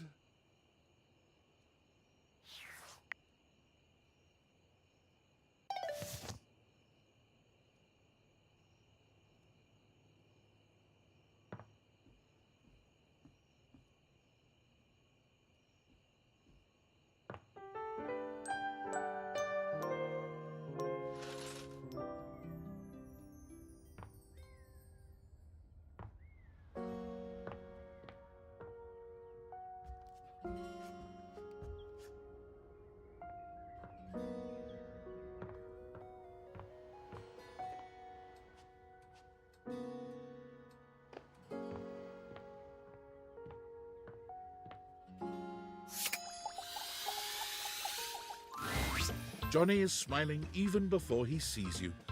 When your eyes meet, his smile only grows broader. You've never seen him this excited. Well, hey there, gorgeous. I'm so glad you're back. I've got some incredible news.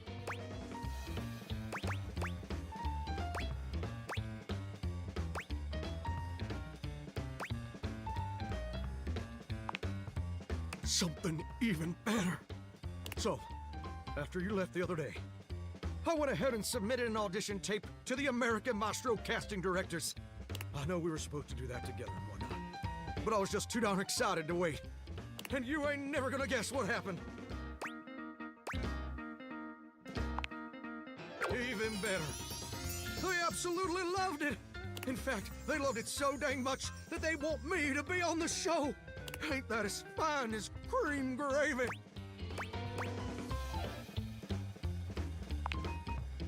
I know.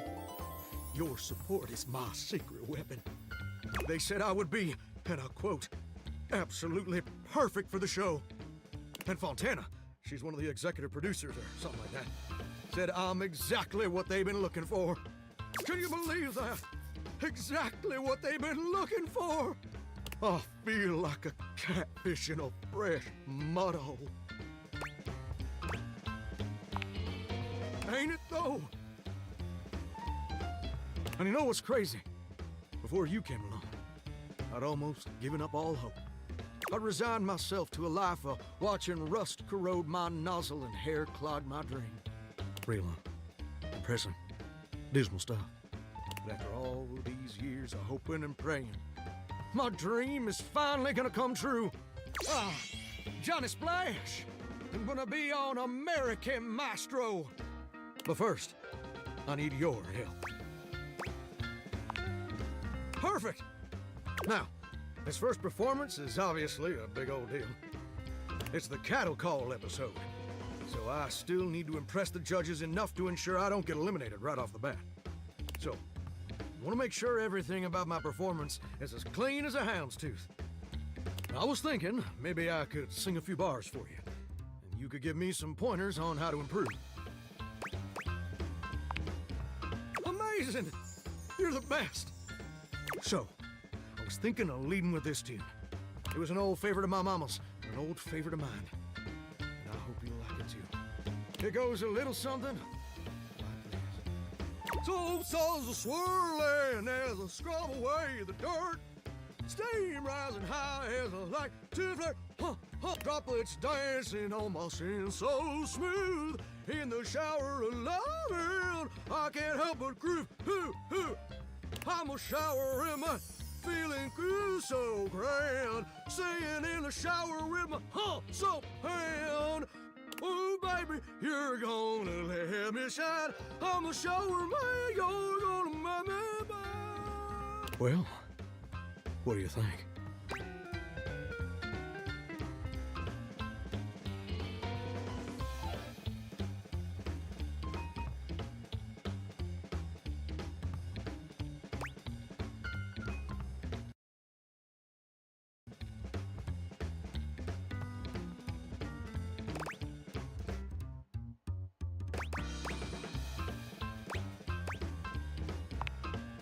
Wait, you didn't like it?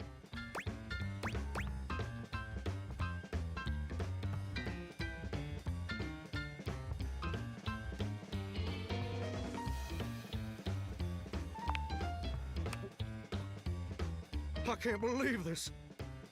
You know what I think. I think you're just jealous.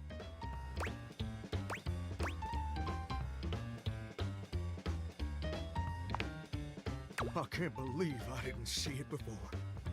But you made it crystal clear. Now that the world also acknowledges my talents, you're just afraid you're not gonna be special to me anymore.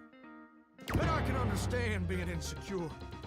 But I can't forgive you trying to clip my wings just when I'm starting to fly. I thought you were different. But now I can see you're no better than Duke, my old hound dog, who also said my notes were flat. But Duke lacks the cognitive ability to appreciate my talent. And apparently so do you.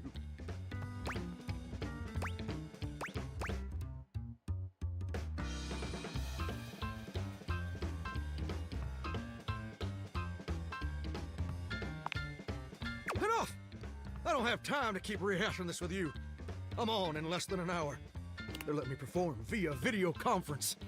Because I'm a shower and I couldn't come into the studio, obviously. Also, I couldn't find a suitable pet hotel for Duke's very specific dietary restrictions. There were a lot of issues.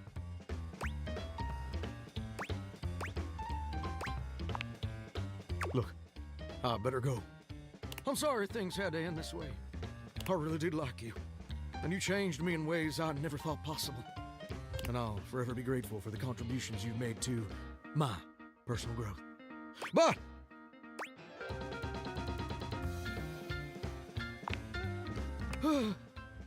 all right. You're right. You're right. I am being way too dramatic. Like a possum laying dead. I didn't mean all that, and I'm sorry for overreacting. This just means so much to me, and the pressure to succeed is so dang overwhelming. Maybe we both just need some time apart to calm down and think things through.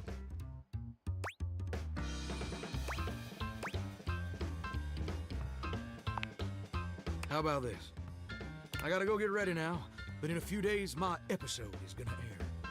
Why don't you come back over then? We can share some bourbon, and we'll watch the episode together.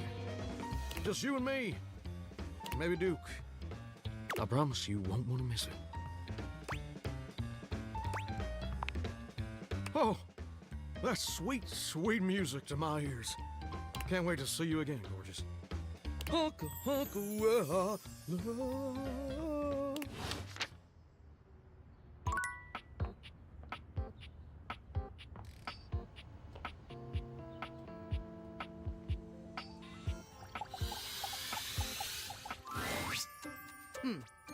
Almost late.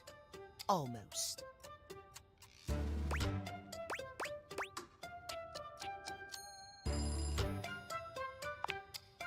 Yes, indeed. You're just in time. Tell me why you've sought me out. Aside from the pleasure of my absolutely sparkling wit and golden company.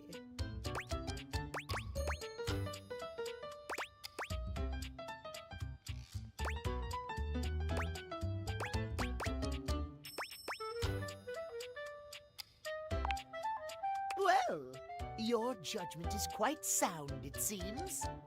Yes, I'll be happy to help you. My love life may be on hiatus, but as they say, a broken clock is right twice a day. Timothy looks at you for a few moments, clearly expecting something.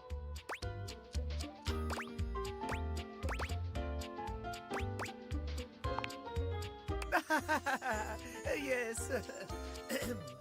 Well, let us start with the most important thing. Timeliness, next to godliness, as they say.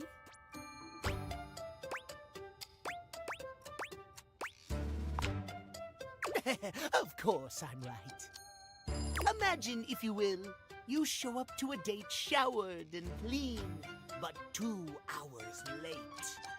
Does your cleanliness matter then? I think not.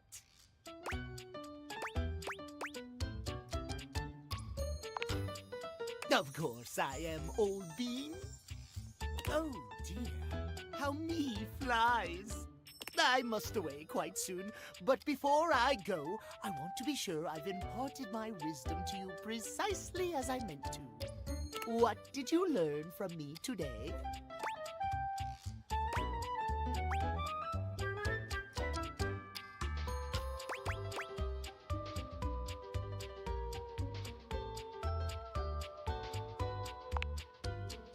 Exactly!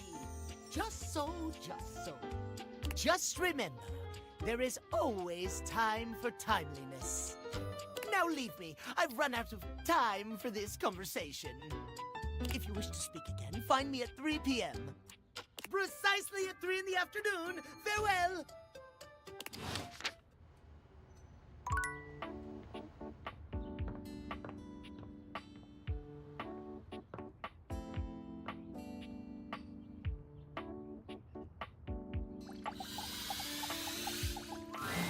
Oh, good!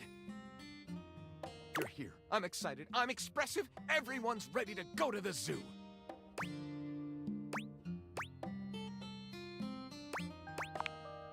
I've been thinking, and here I believe is the best way to organize our efforts.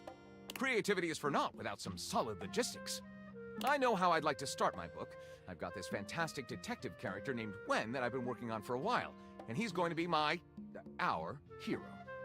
What I need from you, though, is help with creating an outline. If you will, help me to create a framework. And then, once we have that, I will take it and go into my secret writer's cubby and create the entirety of the book. Which I can absolutely do in a night. And believe you me, it will be perfection. But the outline, that's the hard part for me. Will you help? Does that sound doable?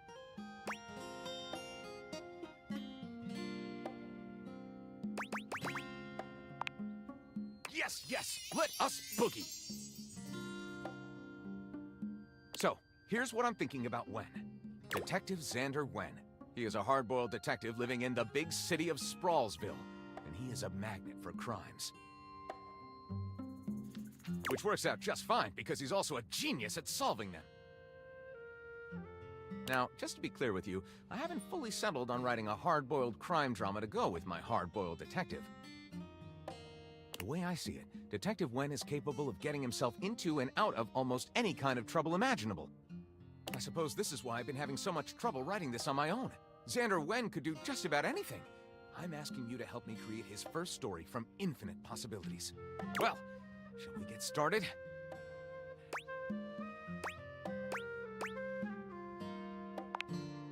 Excellent!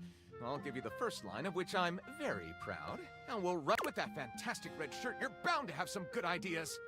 Detective Xander Wen went out the door, looking for crimes.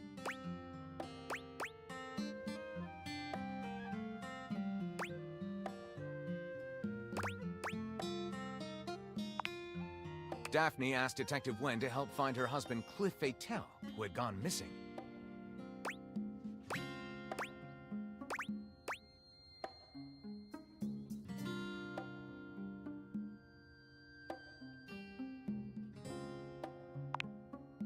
Detective Xander Wen starts his case by doing what other detectives do. Hit the streets and ask a knowledgeable urchin. The best one around is a scraggly streetwalker named Princess Felicia.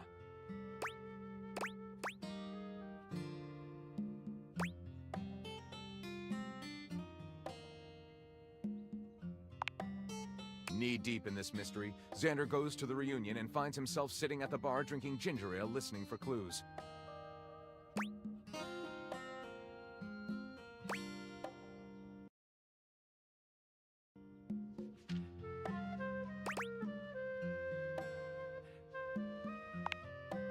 His dream has come true. Xander never wanted to be a detective. His fate was to be king.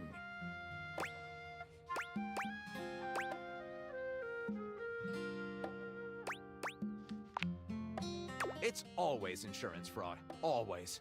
Let's call this tragic tale King Fear. Lyric looks at the story outline you've written and pronounces his true feelings. Looking at this, I think this might be difficult for others to understand. I'll write it up right away. Unless you think we could come up with something better? Starting from the top. With that fantastic red shirt, you're bound to have some good ideas. Detective Xander Wen went out the door, looking for crimes.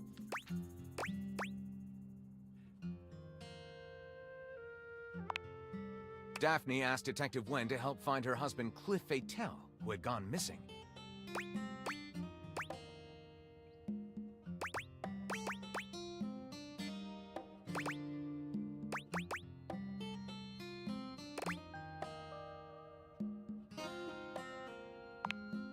Wen investigates the Squid Cannery, where he talks to the foreman, a foreboding and mysterious communist named Gregor Privyet.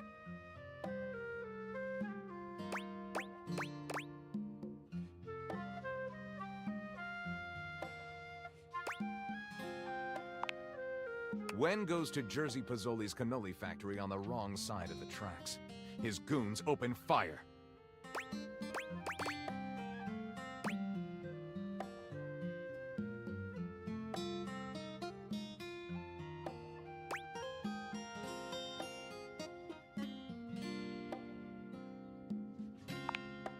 The the party is in 30 minutes. And with all the cannolis gone and the head chef dead, it's up to Detective Wen and Gregor to make 1,000 cannolis in 30 minutes.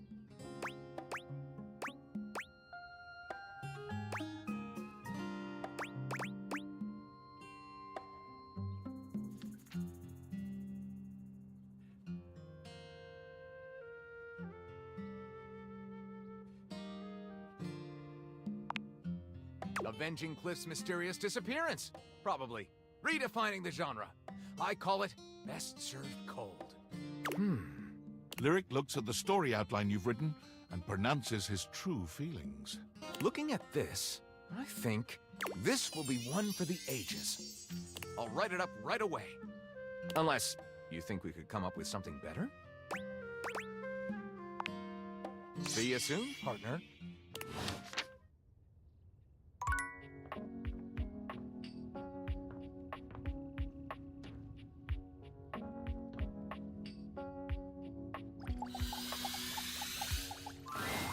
An 18th century dandy strikes a dramatic pose before you, turning this way and that as though modeling in his own imaginary spotlight. He seems quite impressed with himself.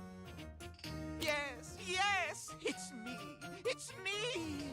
The one, the only Candelabra.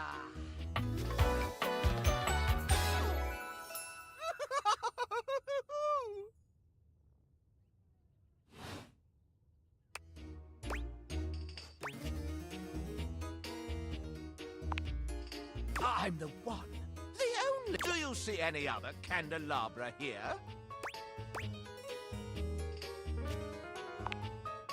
Nay, perish the thought. Had you any, surely I would know of it. My little wicks would have made certain of it. My lovely lads, my flames, my sentinels. They travel around the homestead and find out all the lovely lies they all speak. No. It's merely a turn of phrase. I mostly just raise my voice.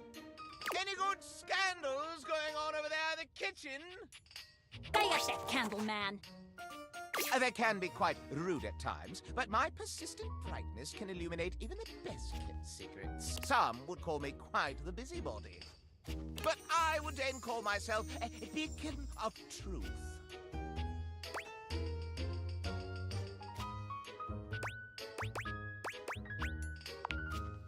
Pish posh! You merely haven't found the thrill of a good scandal.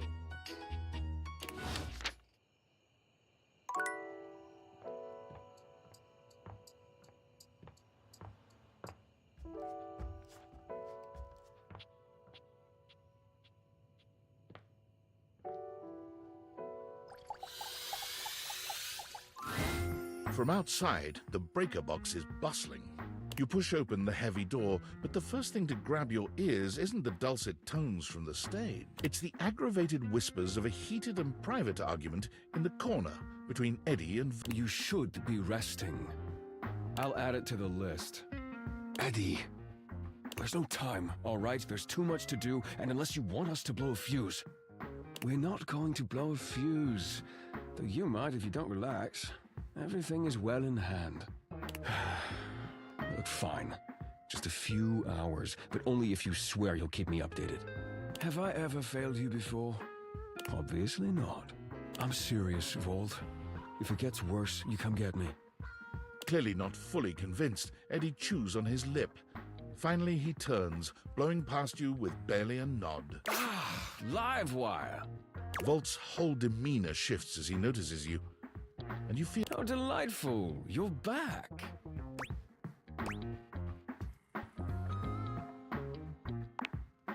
You do learn quickly, don't you? I'll have to find some more challenging lessons for you. Volt's eyes shoot to the lights, and immediately back to you. Can I set you up with a table? The show doesn't start until later, though I imagine we can find something to fill the time. Volt draws you to the bar and skillfully whips up a gorgeous cocktail. Yeah, this is on the house. It's off our seasonal beverage menu. Whiskey sour. It should be to your liking. I have a knack for intuiting someone's taste.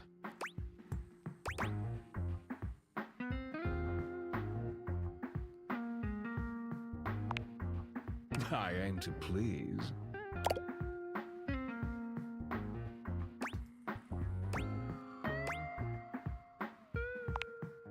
Is that what you'd like me to do? Volt takes your hand and turns it palm up. I have heard that the lines and patterns on an individual human's hands are completely unique, not unlike our barcodes. Some even believe you can discern aspects of your future just by looking at them.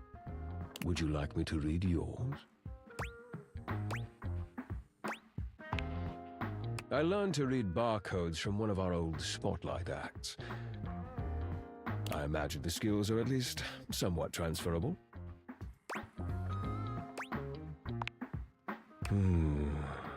Interesting. Yes, very interesting indeed.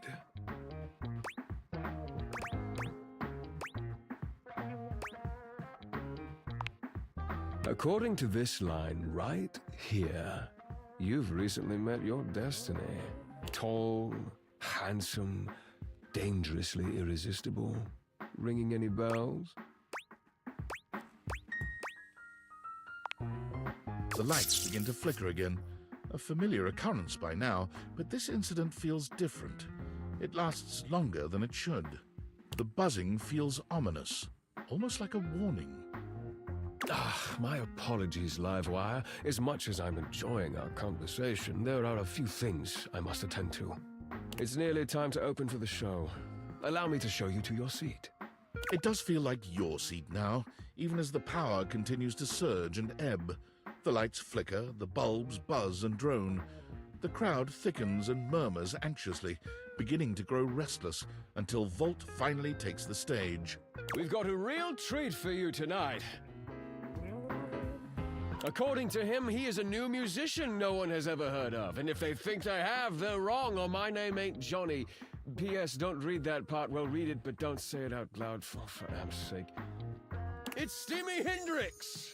There must be some kind of way crowd here. They'll sell the shampoo to the soap. Hey, there's too much conditioner.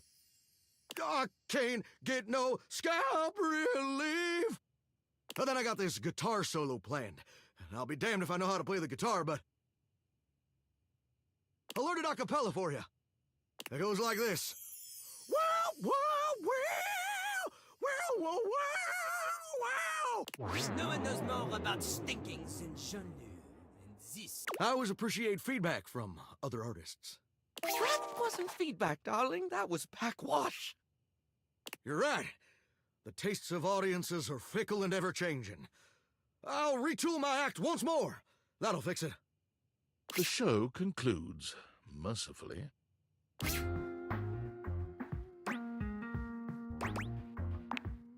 And you wait, but Volt does not come.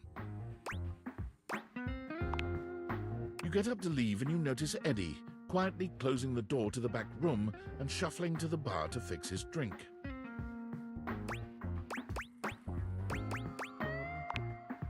Oh, for fuck's sake, what do you want?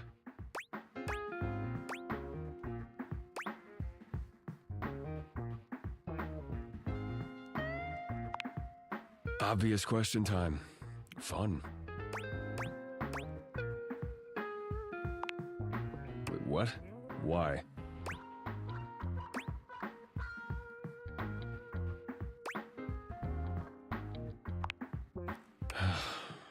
Why do you think that? Did something happen?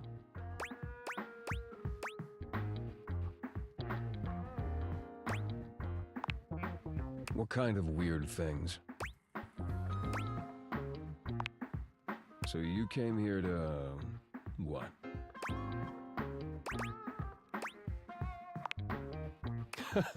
Right. Well, good luck with that.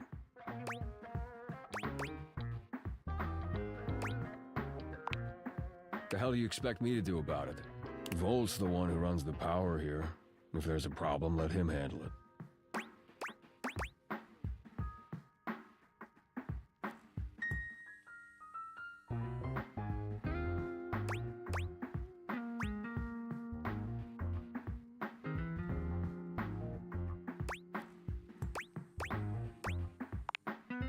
You actually care about this, don't you?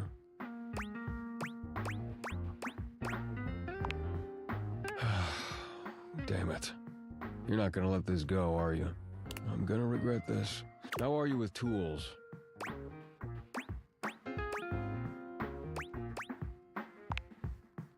Good enough. Come back after tonight, ready to work.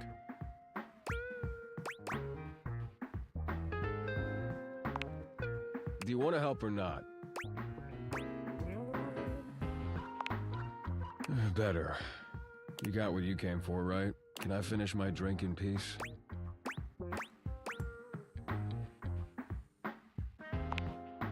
Thank you.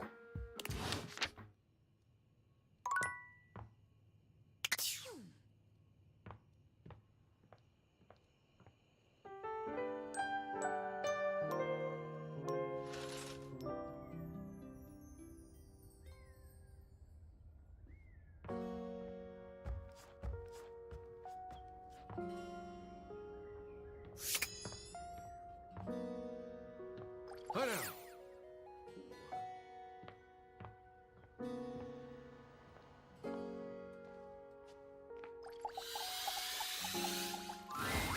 A bartender drums her fingers on the countertop, clearly bored out of her mind. Her long red-orange hair is pulled back into a ponytail that flows down her back, like the drinks she pours so expertly. She makes herself a drink, taking a small sip of it and setting it down. Your entrance startles her so badly, she nearly knocks it over. Someone's here! Welcome to my humble bar, the Tipsy Tumbler. I'm Beverly, but you can call me Bev, or Beverly, or Madam Proprietress. That would be so cool.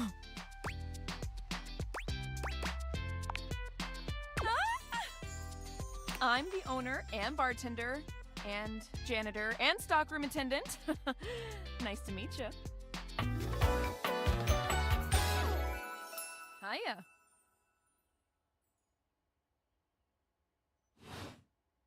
Beverly squints at you, frowning as she seems to be considering something.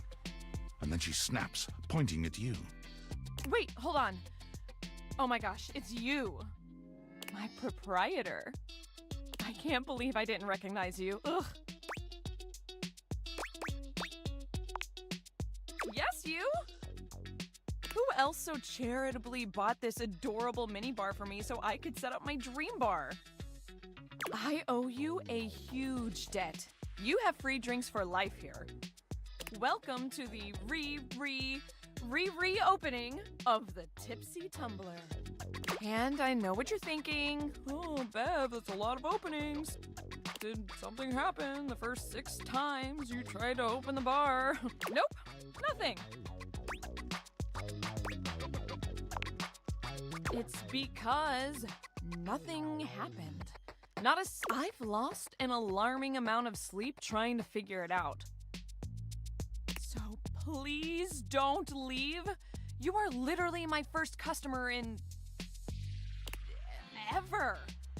Every time I thought you were finally going to invite people over, I'd polish the place up and prepare to be the best host I can be. But then each time you'd chicken out and spend yet another weekend all alone. I mean, why did you get a minibar if you weren't going to invite guests over?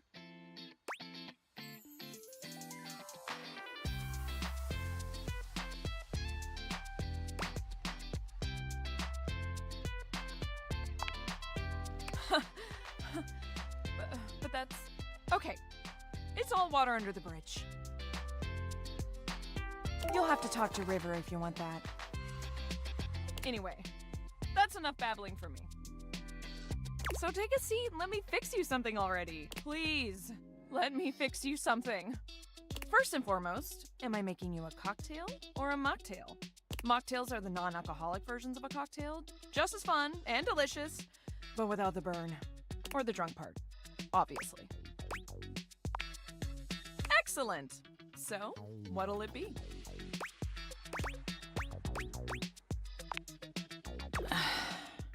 You know that drink takes 7 minutes for me to shake? I'm charging extra. Anyway, coming right up. 7 minutes later...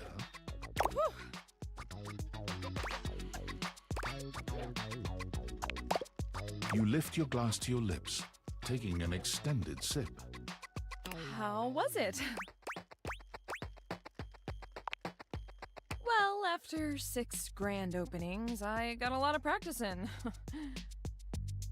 Plus, with a name like mine, I should know my beverages pretty well.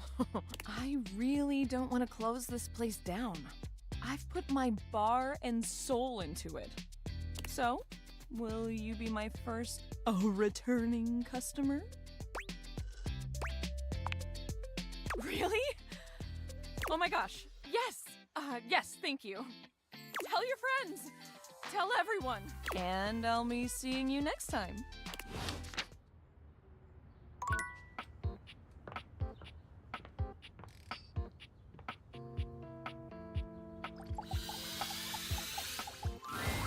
Well, well, well.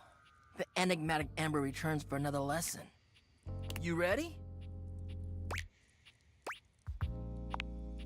We're gonna stick with getting to know you, but it's time for a new kind of icebreaker.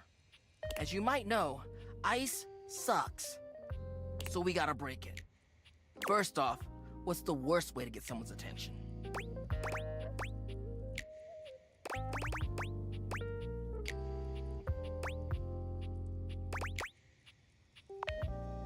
Right!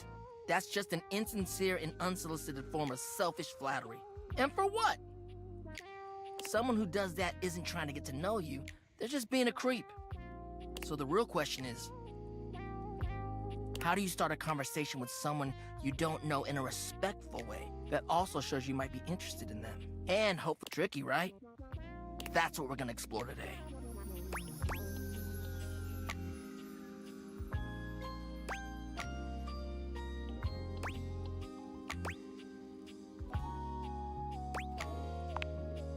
You ain't lying.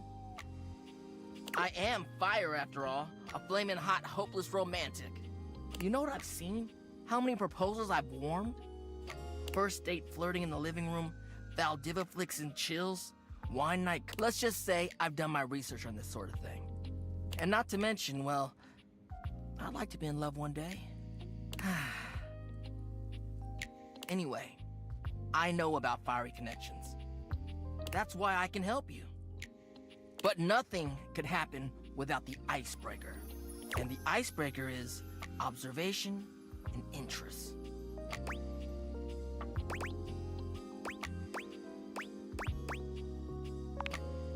Right. It might seem basic, but first you gotta notice them. But not just that. Can't be like, oh, they're hot, I'm gonna go talk to them. Nah, yo, you gotta really take them in. What's their demeanor? How do they look? Are they with someone? All that and more. Then, use the information you glean to guess what they might be interested in, and lead with that. Aight. Say there's somebody you meet for the first time and they're wearing merch of a show or a game or a book, you know? What do? But what could you immediately follow that compliment up with that's even better?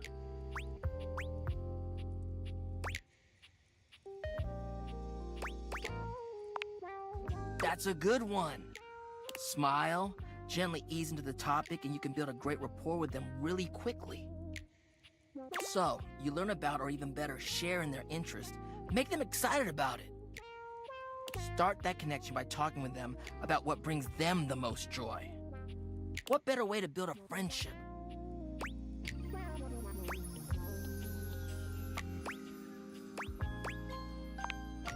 Dope. You get it then. You gotta communicate, you feel me? Let's go to phase 2. Alright, so you made it past the icebreaker. Now you're vibing a little. They mentioned they're going to a concert of one of your favorite bands. What do you say next?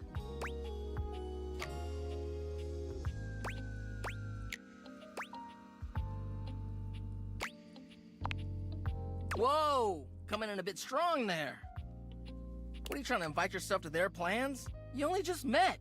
Plus, it kind of sounds like you're just in it for the ticket.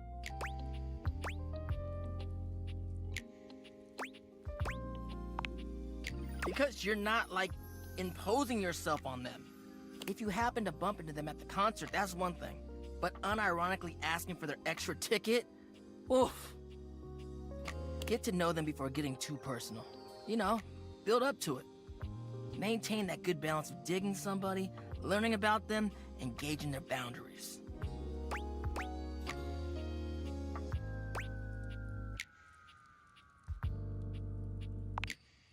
It is, homie, it is. Which, anyway, that concludes your lesson for the day. See you around for the next one? Alright, next. Until then.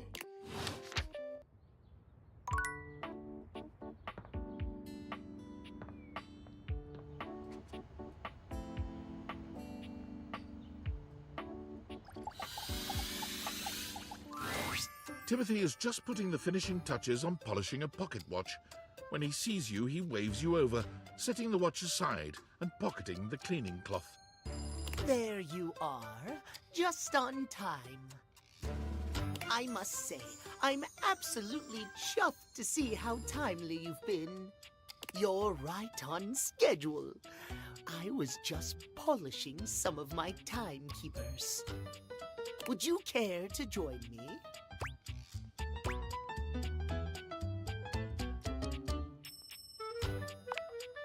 Capital. Have a seat, darling. Now, when last we spoke, we discussed the importance of what?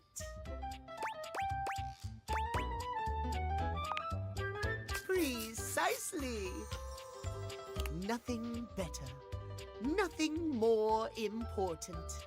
The biggest lesson here is that time, above all else, is the first thing you must consider when it comes to love.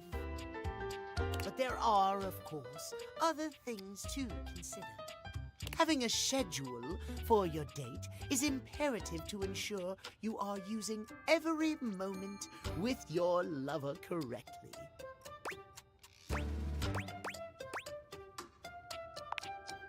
Oh, I am on time. There is nothing more arousing than an orderly, efficiently planned date. Picture this, if you will. You and your date arrive at your dinner reservation exactly on time. Your date says to you, "Darling, what's on the agenda?" You say to them, "We have approximately 10 minutes to review the menu and engage in small talk." They can only moan in needful appreciation for your immaculate scheduling. Oh.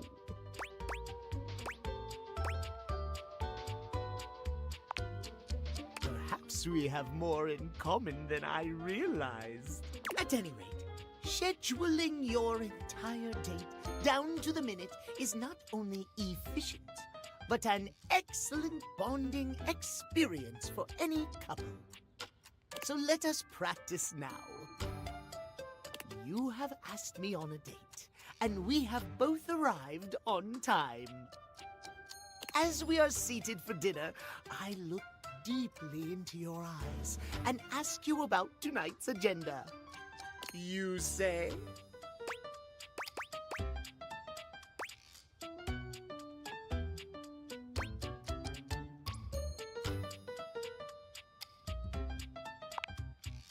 Meow.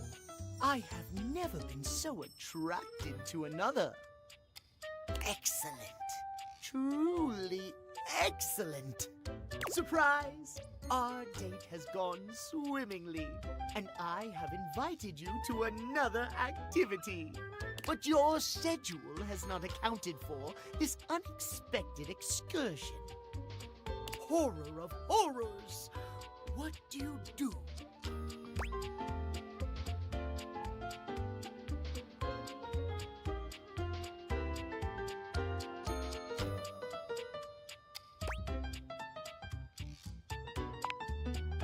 Exactly! As lovely as our date has been, one cannot deviate from the schedule. Terrible things happen when one deviates from the schedule. Our time for this conversation is beginning to dwindle. Before I bid you leave me once more, tell me what you have learned. Last time we learned the value of timeliness. Today, we learn the value of precisely scheduling.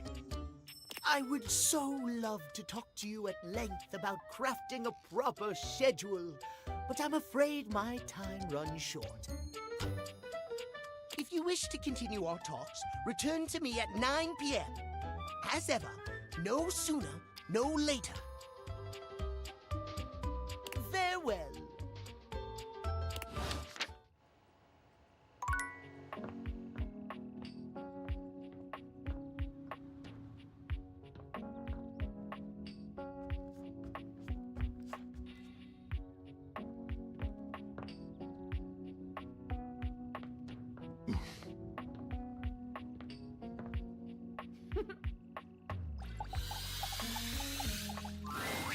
Normally, you try to avoid dealing with your water heater. You're no plumber after all. But as you look at the beauty standing where your water heater usually is, you wonder for a moment if that's about to change.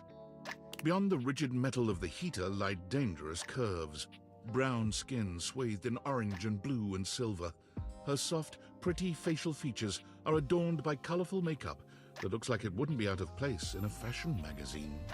She doesn't seem to notice you at first, but when she does, she lets out a sharp scream. Ah!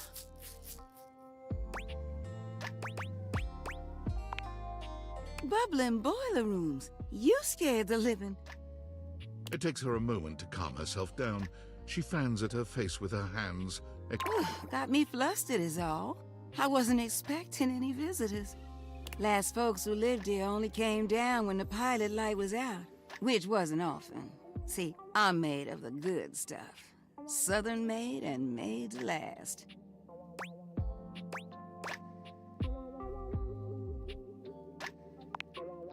Your eyes don't lie to you.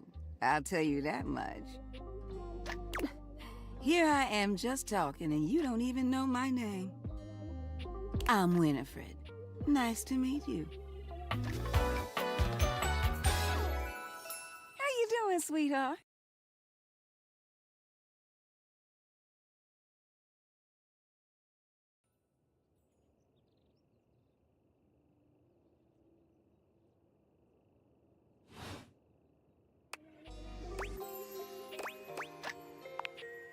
It's a pleasure. I'm not sure how much more talking I can do right now. I got work to take care of. Did you just ask your water heater what she does?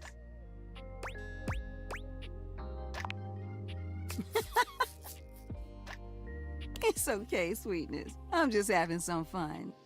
But I do need to get back to work. Washford's about to kick on and Daisuke needs a bit of a push.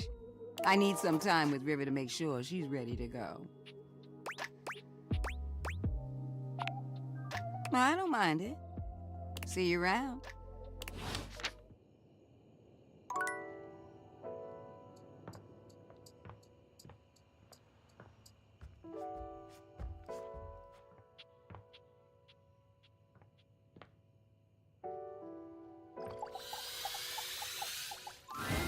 You approach the breaker box, and it isn't anything like you remember.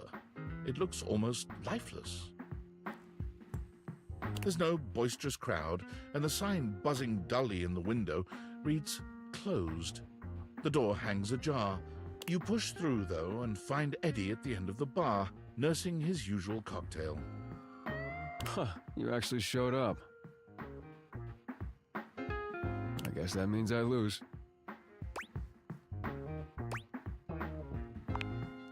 Good to know. A little inconvenient for me, but good to know. I made a bet. Was pretty sure you'd back out. But I guess there's still time.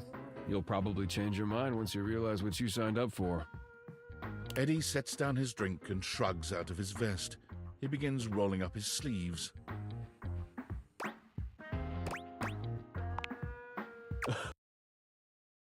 Oh, as long as you're here, might as well get to it.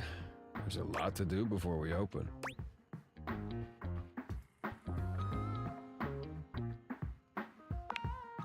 I can't exactly get much done with the entire house crammed in here.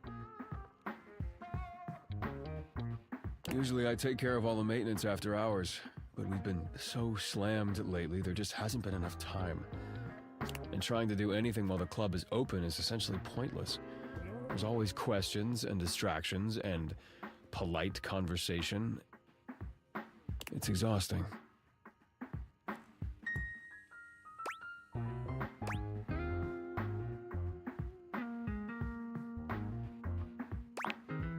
All things need maintenance. Nothing, no matter how well made, can function indefinitely. Eventually, we all wear down one way or another. And if something isn't given proper maintenance, they break down even faster.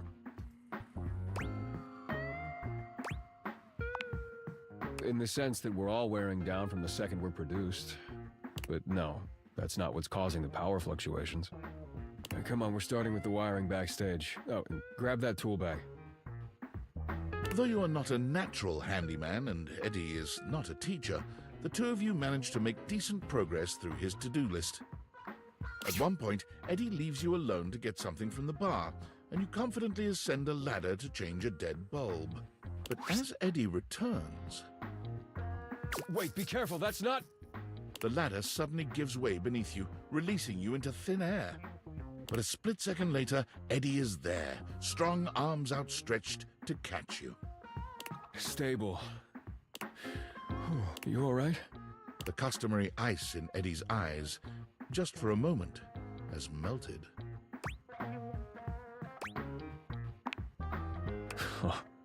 As Eddie releases you, his face contorts back into its customary gruff expression. That was unbelievably careless. What were you trying to do exactly?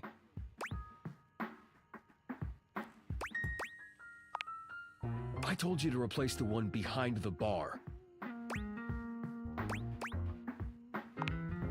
The floorboard under these lights is loose, which is why I told you not to touch them yet.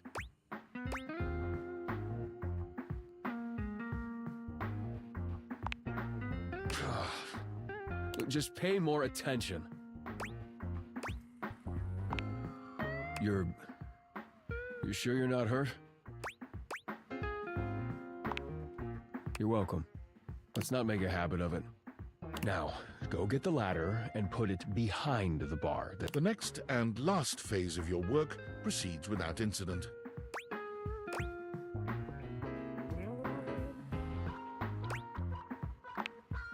You've done surprisingly adequate work, mostly.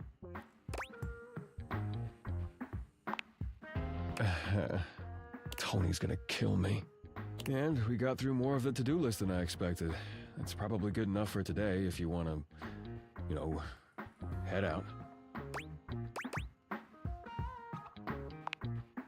I suppose if you want to rest before you leave, that's fine.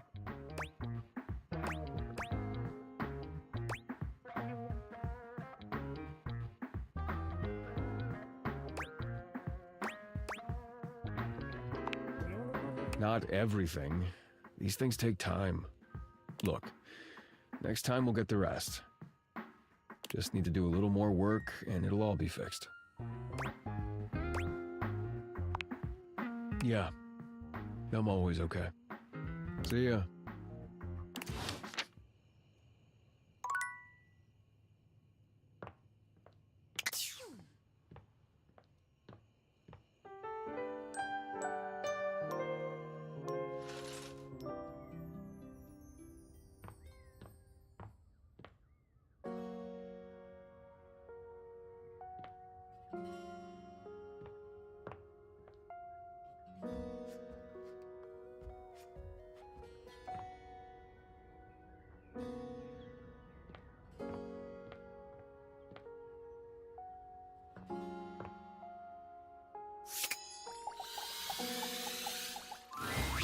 The time has finally come.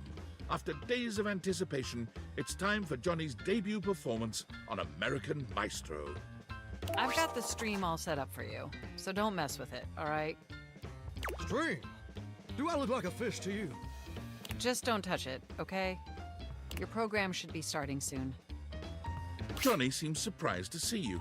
He looks up from the smartphone he's been squinting at to greet you. You came back!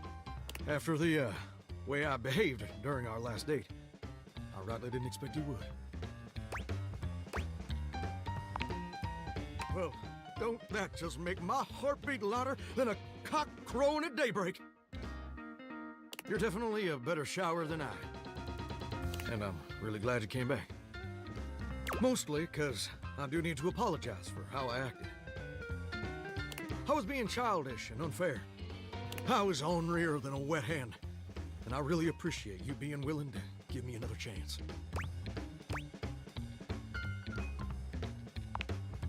Johnny waves the phone in his hand at you with an air of sincere, boyish excitement. It's quite sweet. Well, I hope you're excited, because they're about to air my first episode. It was such a wild and crazy experience. You want to hear about it?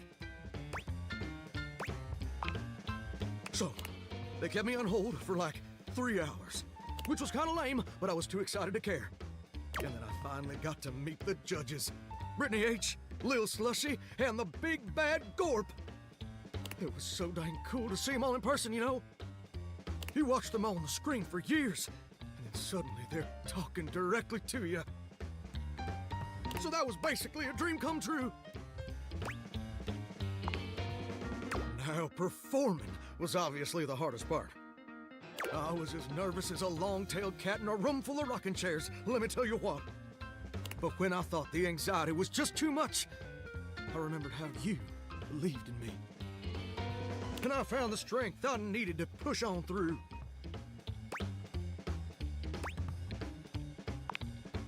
I mean a single word.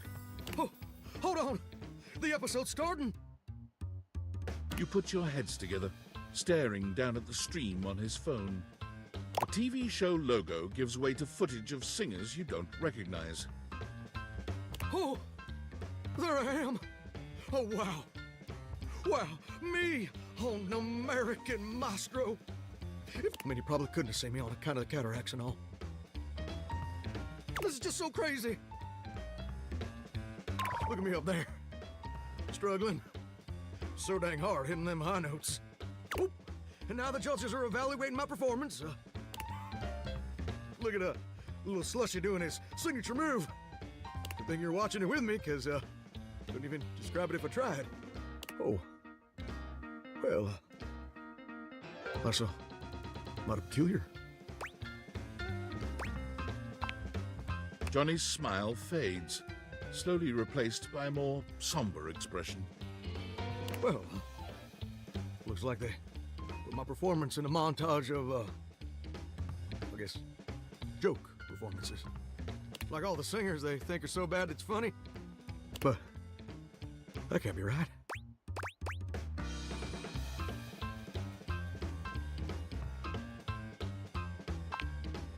I know you just want to spare my feelings, but TV producers don't make no mistakes. Why? Don't that just stick in your throat like a hair on a biscuit? I guess you were right. I guess I wasn't ready for the big leagues. But now I've gone and made a gosh dang fool of myself in front of the whole wide world. Or at least the North American audience. I thought this would be a dream come true. But it's just a nightmare. I should have listened to you.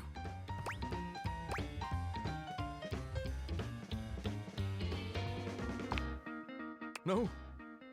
Even though they're already making memes of me? I still really love to sing, though. You know what? You're right. Maybe being a world-famous singer ain't in the cards for old Johnny Splash. Maybe that's a dream I gotta show some grace in letting go. But that don't mean I ever gotta stop singing. And it certainly don't mean I ever gotta stop loving it. Maybe in the end, it don't matter much if anybody else likes what you make. As long as it makes you happy doing it. Well, thank you, gorgeous. Without your encouragement, I'd have spent all my life wondering. Wondering and being afraid of ever actually taking a leap. But you showed me it's necessary to take the leap sometimes, especially when you're scared. And more importantly, you showed me that even if it don't work out, everything's still gonna be okay. And you know what? I just had a great idea. I think I'm gonna try out for that house-wide talent show I've been hearing mutterings about. I think that sounds like the perfect venue to share my vocal stylings. Don't you think? Ain't it though? Why flounder against the pros when you can smoke the amateurs? And you know what else? I'd like you to do the honor of accompanying me. And I'd like you to wear my soggy old Letterman's jacket. Because we're gonna be going steady from now on, baby. Oh, oh, oh.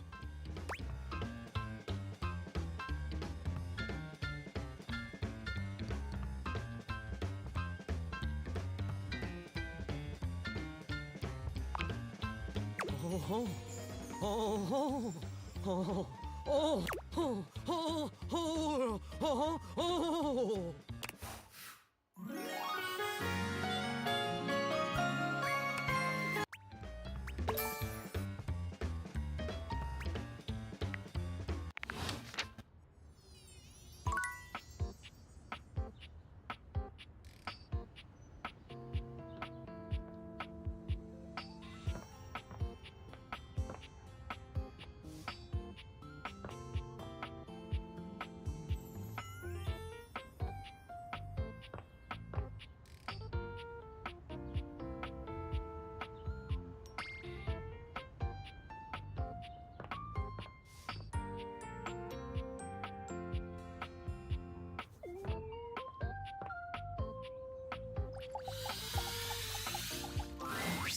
I've written it! The tome! Pretty heavy, but worth the effort. But it's not enough that we've written this. One should always check in with the hoi polloi before publishing. So, I've brought along my favorite friends to bounce ideas off of. The wall, ceiling, and floor, of course. Who else would be a support group, darling? Here it is, my very own book, written by myself with help from the human. And the name of the book is? Why, you can read the name on the book itself. It's just always nicer when the one presenting says the title out loud. I can't. It isn't right. You say it. Me? Why would I say it? Florence? Oh, I'm not good with crowds. Oh. Thank you for saving me the trouble, Wallace. Let's begin. This book is splendid. We very much enjoyed reading it. Wall. Perhaps it is not true literature, but it should sell quite well in today's marketplace. Thank you for your support. It's what we do best, Lyric. Well, should we go ahead and publish?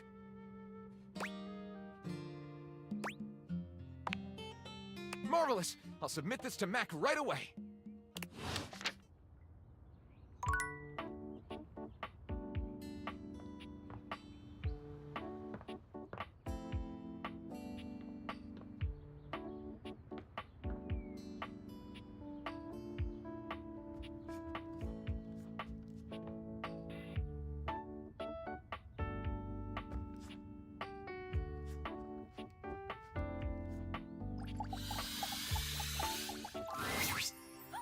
Again?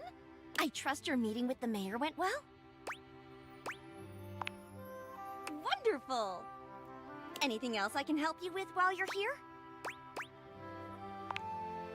What? You want to know about me? Oh, no. No. You just spoke with the mayor. A little old fuddy-duddy like me can't hold a candle to someone like her. I just handle the paperwork, that's all. Pink, anything else I can help you with while you're here? She's just incredible, isn't she? So tall and commanding. What I wouldn't give to be able to deal with people the way that she does. Some people think the mayor's cold-hearted, but I'll tell you what, there isn't a sweeter structure this side of the HOA.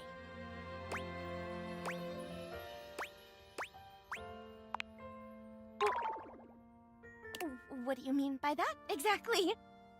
I just think she's a really remarkable ceiling, that's all. Besides, she's my boss, so I couldn't begin to comment on her outside of professional opinion.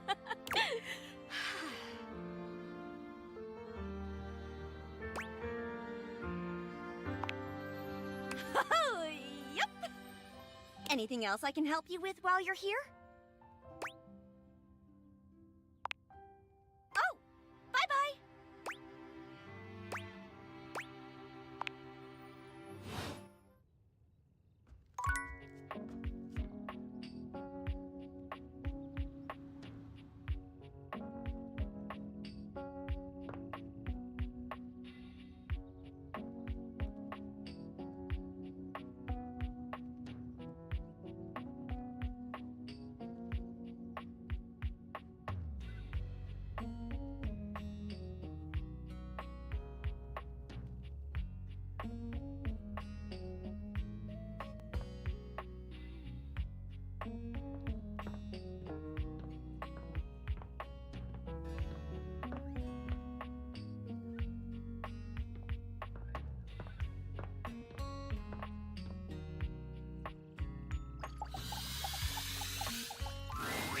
You're back!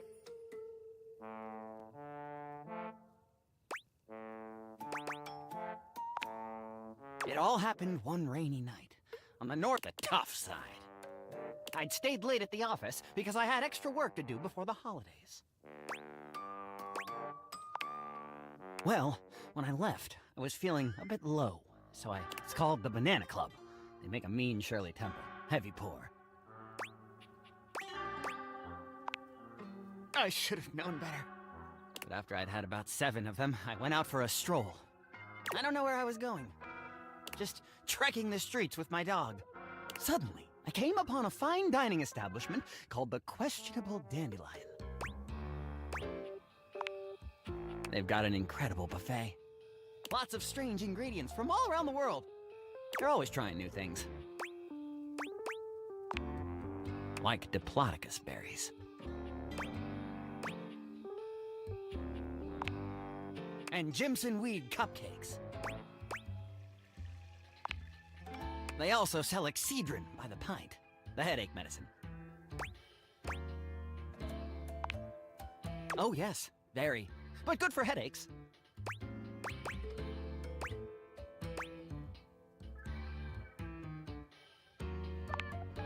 I was walking around, or sort of drifting, or rather, floating, or...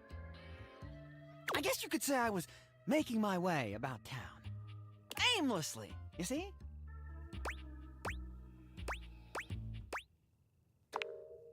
You're very perceptive. Well, I came across an alley I had never noticed before. It was dark and had a rather threatening look about it. So naturally, I went down it. I wandered down the alley and came to a door, lit by a ring. I opened it and found a long hall, at the end of which was a sort of booth. And in this booth was a fortune teller. She was wearing a fantastic red shirt, not unlike the one you're sporting. Although it could have easily been more of a chartreuse. I can't tell, I'm tone deaf. Yes, her name was Vagabonda the Sinclairius. She was wearing a fantastic red shirt, not unlike the one you're sporting. I'm sorry I keep harping on the shirt, but it was absolutely fantastic.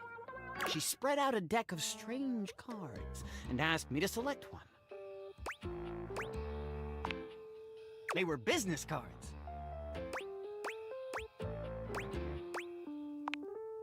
I chose at random, and the card I picked turned out to be the Ace of Spades. The Ace of Spades is a bespoke shovel manufacturer based in Crumple, Michigan. The owner's name is Ace. He does great work. Vagabonda snatched the card back from me and said, "Not that one!"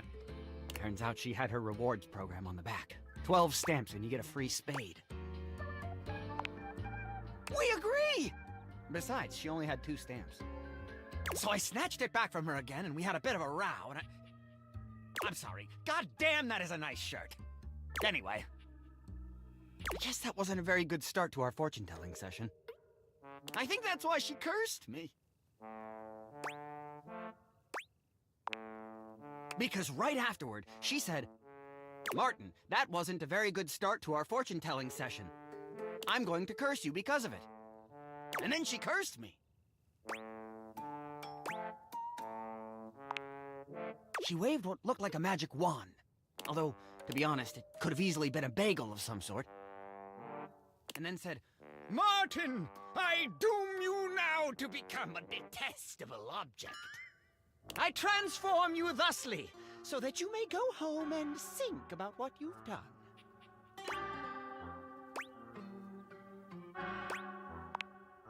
That is correct. And then I became a sink. Now you find me as I am, trapped in this porcelain prison. All I want to do is return to my old life. To stroll the streets of Turkleman City once more, without a care in the world. Oh, how I long for it. Please, won't you help me? Sudsy and I would be oh so grateful if you could get to the bottom of what's going on here and return us to our proper forms. Will you? Oh, joy! If you want to help to get to the bottom of all this, I might suggest you seek out someone who is in the business of solving unsolvable mysteries. Or just go see if Vagabonda the Sinclairius is willing to undo her curse for a free shovel. Oh, yay! Let me know when you have news!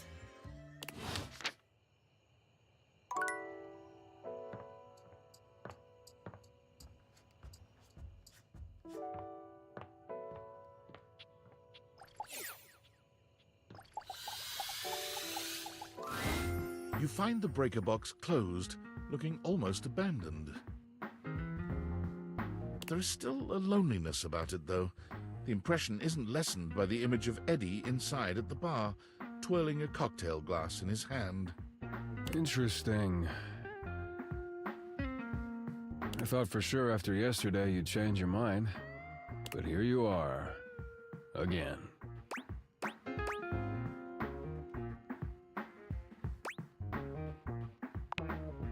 Ooh, is that a challenge? I'm sure I could dig up something more difficult for today if you'd like.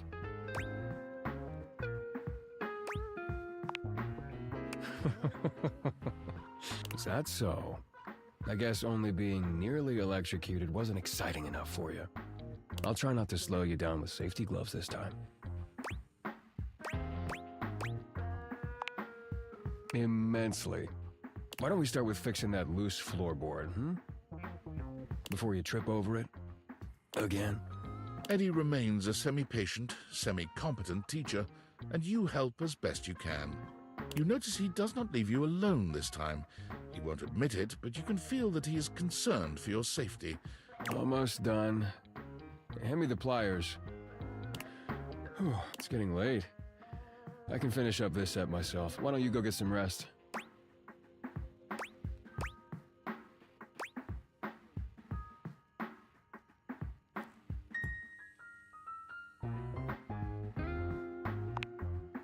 Suit yourself. It's fun to watch Eddie work. There's a real satisfaction in seeing just how dedicated he is, how skilled his hands are. But this time, there are sparks in the current. By the time he's finishing up, he looks exhausted. With a heavy breath, he seals off the final wire and sets the pliers down. Drink?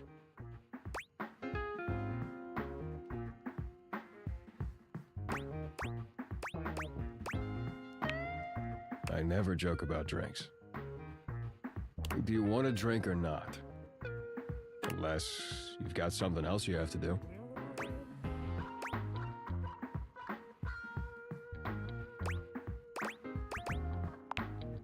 Calm down, it's just a drink. I'll make it. With not a wasted movement, Eddie puts together whiskey, egg white, lemon, and sugar into a shaker. Try this. Whiskey sour. Well?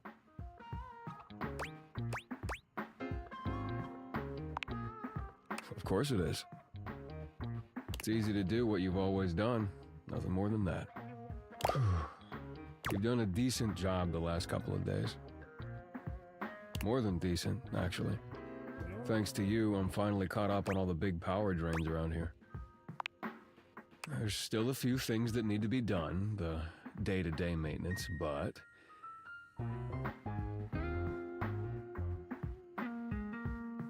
yeah, you did it. Volt and the club should have everything they need for now. What about me? You came here to help Volt and you did. So now you can get back to whatever it is you do when you're not invading my space.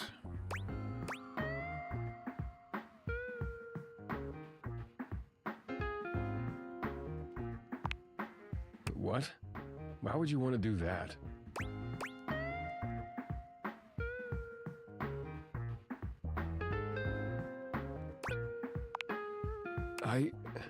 I guess because no one has before. But hey, it's your time. If you want to waste it here, I can't stop you. Something about Eddie's tone.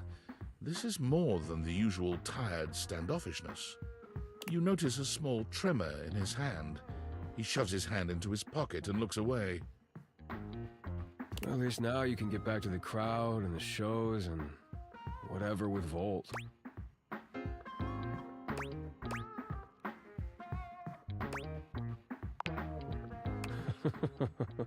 Yeah, Volt always puts on a good show. Who could resist, right?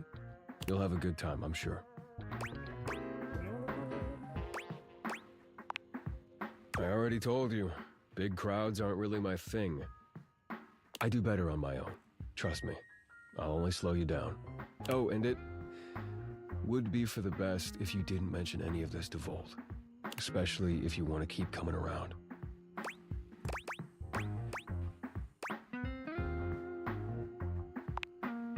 Volt can be protective when it comes to this place, to what we do. It's a point. If he found out you'd been helping, and that's why the power suddenly stabilized, it would probably hurt him. A lot. So for now, let's just keep it between us, okay?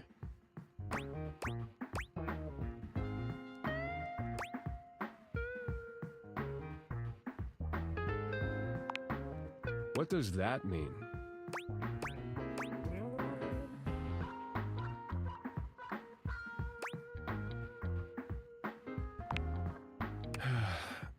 Fine, whatever. Yes, okay?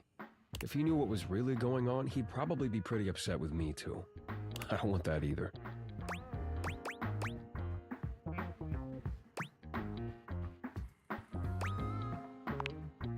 Our relationship is complicated. He was there for me during a really dark time. He took care of me. I owe it to him to do the same. Can you help me do that or not?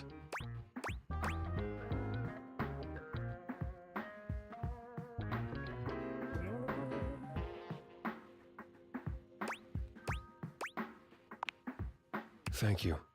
Eddie's exhaustion doesn't lift as you finish your drinks, but through the silence you feel a companionship flourish, quiet though it may be. As you walk out, you can still see the tired, grateful smile on Eddie's face long after you're gone.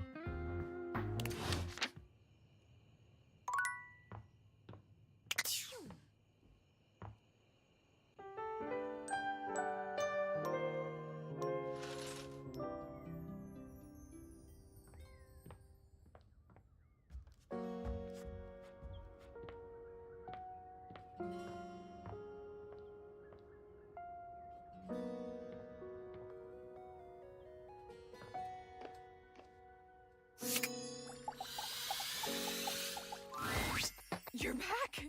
You actually came back! I mean, I know you said you would, but I figured you were just being polite. Oh, well, let me be a good hostess and fix you a drink. What would you like? Excellent!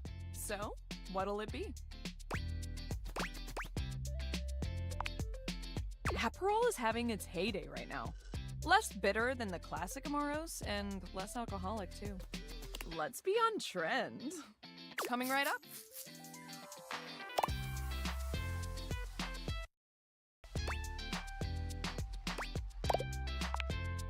You drain your glass with impressive speed. Oh, that was fast. Anytime! Seriously, anytime. I still haven't had any new customers. I don't know what I'm doing wrong. I make good drinks, I picked a good spot for my bar, and I'm cute and charming to boot. What else do I need? Advertise? You really think that's necessary? Oh. Yeah, I guess that's true. Damn. That feels so obvious now. I just figured word of mouth would be all I needed, right? But I guess if there are no mouths in the first... That sentence made more sense in my head, but you know what I mean. Too bad this house doesn't have someone like the concept of graphic design or marketing to help me. So, yeah, I guess we're gonna be doing it ourselves. Now, we need this ad to be enticing. We need to be eye-catching and strike up curiosity. But how would we go about that?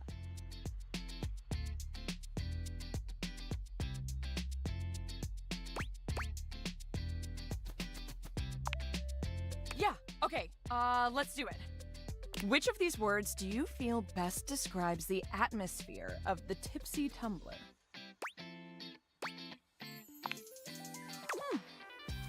A good start, but I think we can do better. We gotta bust out the thesaurus. Show that we're smart, too. Now, Lyric won't come by anymore after I tricked him into saying some drunk tongue twisters, but he left behind some good pages on his way out. How about one of these bad boys? I mean, they're all just different ways of saying fun, I think. Or at the very least, they sound like they would.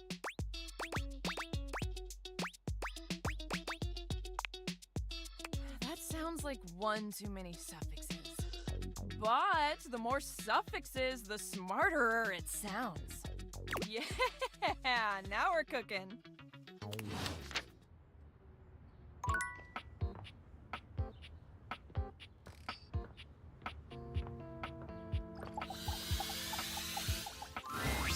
Darling, we love each other very, very much, right? Well, Poopsie, I love you so much I got you a little gift. It's a free ticket to the very exclusive talent show at the Breaker Box this weekend. Oh, heck, I know it. And the amazing thing is, all you gotta do is buy 3 drinks. And bring 3 friends. And all they gotta do is buy 5 drinks. Well, yeah, since they're your friends, they gotta buy 5. But all you gotta do is buy 3, 'cause you're my little honey bunch. These drinks are real good, though. Maybe even as good as my tunes.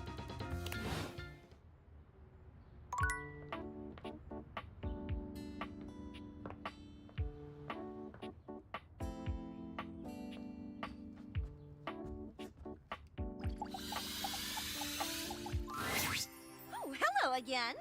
I trust your meeting with the mayor went well? Wonderful! Anything else I can help you with while you're here? Oh, bye-bye!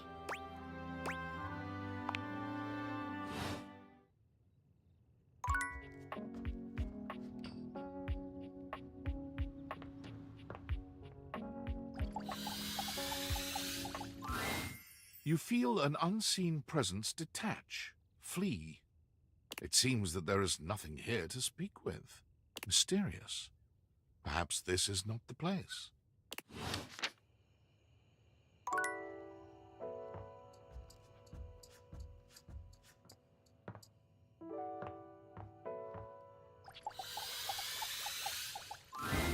The Breaker Box is back to its brightly lit and well-populated glory, with its inimitable host standing ready at the door to greet you. Livewire! You look ravishing as usual. Do we have the pleasure of your company for another evening? Be honest, you enjoyed yourself so much last time you just couldn't stay away. Am I right?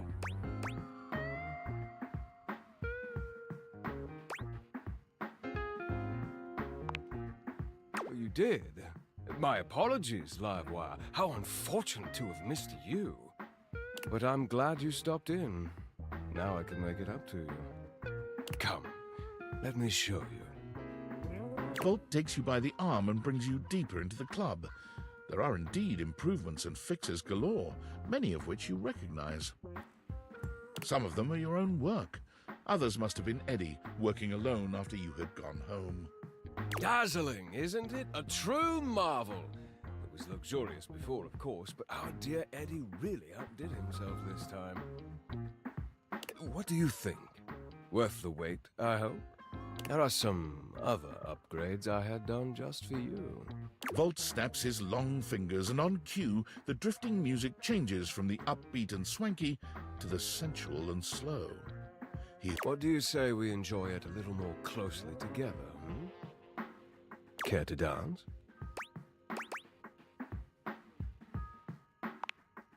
He leads you onto the floor, not once losing your eyes. You move quite beautifully, Livewire. I'm impressed. The song has ended, but Volt has left his arm encircling your waist. He turns his face to yours.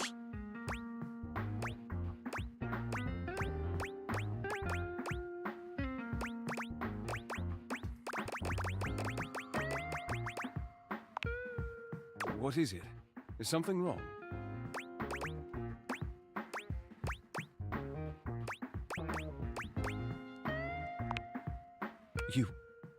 You what? Wait, have you been spending time with Eddie? Have you been keeping him active? I told you to stay away from him. You fool. You have no idea what you've done. Volt's surge of anger seems to have cued another violent fluctuation in the power.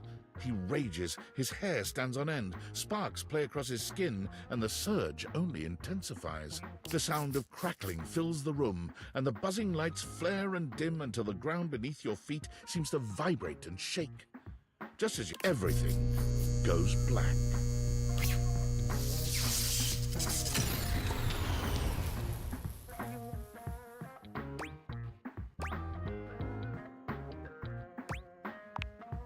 You hear nothing but the panic of the audience, the confused scrape of chairs.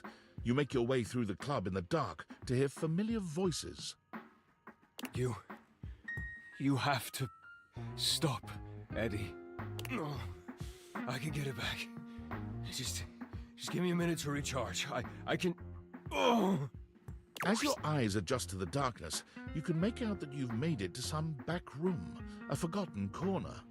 The electrical power grid hangs on the wall, with Eddie slumped against it. Both Eddie and Volt look exhausted, Eddie dangerously so. He fiddles with the grid controls. Stop. Eddie, please, just let me go out. You're going to fry yourself completely. I said no, Volt. Eddie, I can fix this. Eddie. Fuck's sake, Vol, I'm not letting you go out, okay?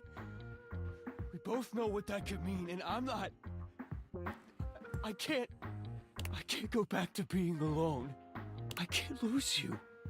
You can't keep splitting yourself like this. If you do, then... Volt notices your presence and moves to stand.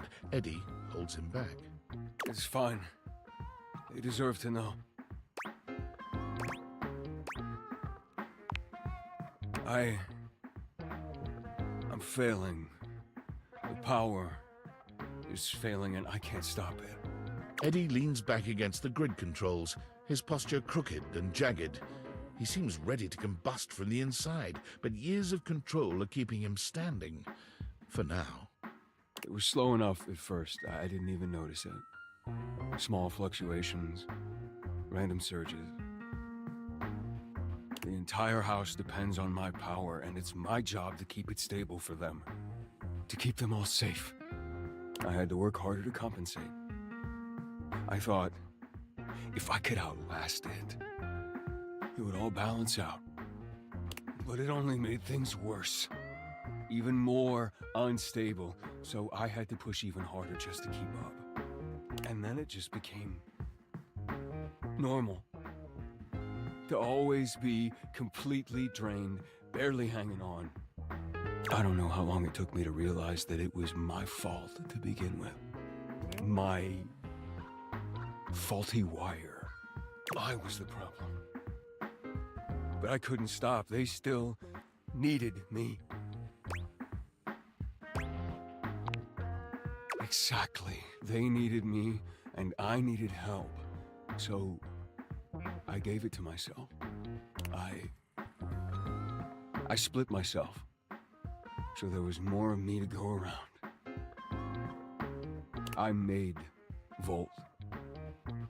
He was my fix. We're not one thing. We're not two things. We're connected. The small glow around Eddie flickers and dims. He's clearly in pain. This club has to run. It's power, it's light and music and heat and energy. It's everything. And I have to have Volt to make it work. I made him. It was supposed to be temporary. It only slowed things down by spreading out the power. But then, even that became too much. And now maintaining me is draining him just as much as... Just stop, I already told you. Eddie, they still need you. It's my job to protect you. Even from yourself. We're not doing it. It's too risky.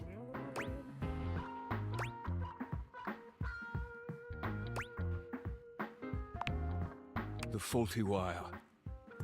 Volt, don't! You have to fix the wire and reset the system. If you do that, Volt could disappear. I don't know if I can bring him back. Please. You can't.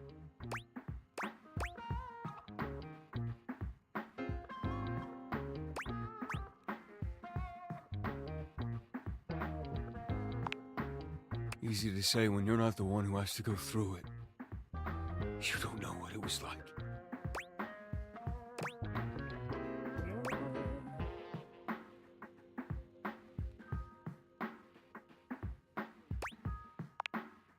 It's the only fix left, Eddie. We have to try. Eddie sits there for a long moment, then finally nods. You remember where the tools are? I'll walk you through what to do.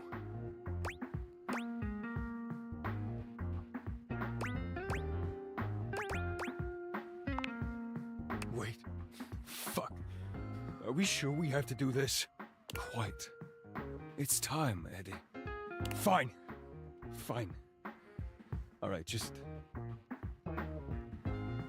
Before that, I just wanted to thank you for being here, I guess. Whatever, just do it before I change my mind. Eddie leads you through the process, patient and attentive despite his reservations. When you've finished, he gives you the nod to do the rest. The dim light around Eddie and Volt blinks out completely, leaving you in total darkness.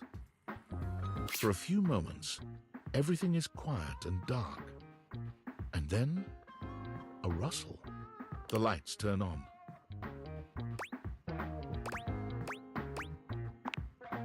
Over here. Eddie is sitting at the bar, looking haggard but with a light in his eyes that you've never seen before. Oh, hey there, Livewire. Huh. I guess that's true. Funny. It felt really natural to say. I feel good. I'm pretty tired. But after a reset, that's normal. I don't know. I just feel... stable. I'd almost forgotten what this felt like.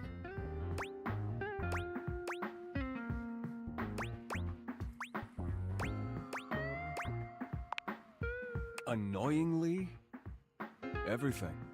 I was holding on so tight to the way I thought things had to be.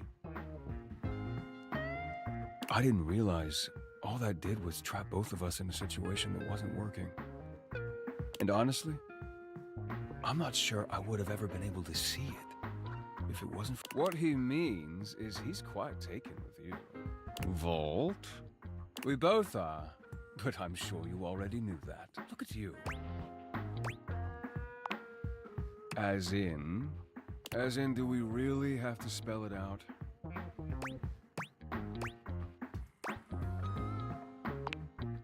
Wait, really? I mean, if you're interested, we wouldn't mind you, sticking around. If you feel like it, or whatever. We would be delighted to have you.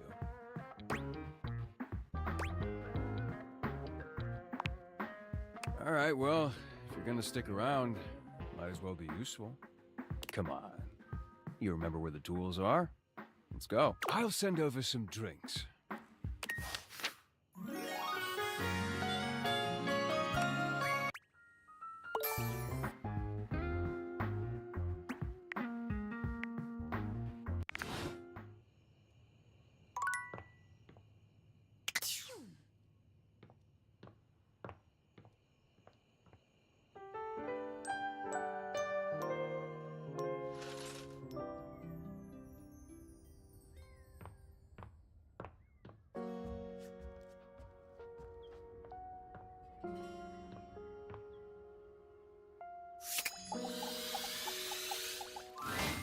It's Lucinda Lavish. She seems to enjoy this hijacking of your intentions.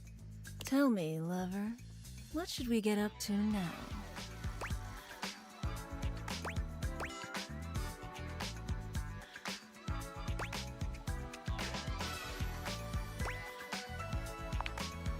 Nope, not going down that rabbit hole again. Tell me, lover, what should we get up to now? The very best character in the game. I'm Lucinda Leading Lady.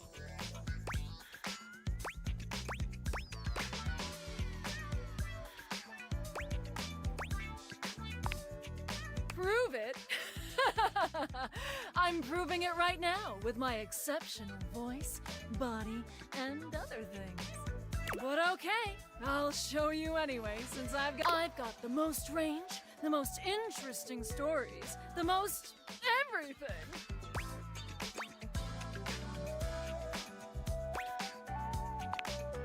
Everything. Check out my range! Glass, my Decepticon. There won't be any more glass for the winter. Hey, Chunky! What's going on today? Me and Mellywinks are gonna go to the Boom Boom Zoom Room! Side effects may include drowsiness, hypothermia, stomach upset, and turning into a ghost. And each of those lines was recorded in only one take. I'm basically the best actress! In fact, I'll give myself that award right now. Best Actress, Lucinda Leading Lady. Oh, what do you think?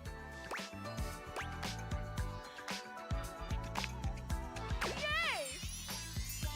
Here. To show you my powers and incredible acting prowess, I present you empathy. See you around, my biggest fan.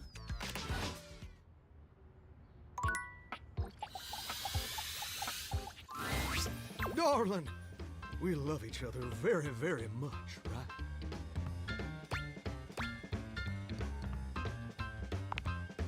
Oh, I see. This must be what they call a quickie. Each time you see Johnny, he has something new to learn from you.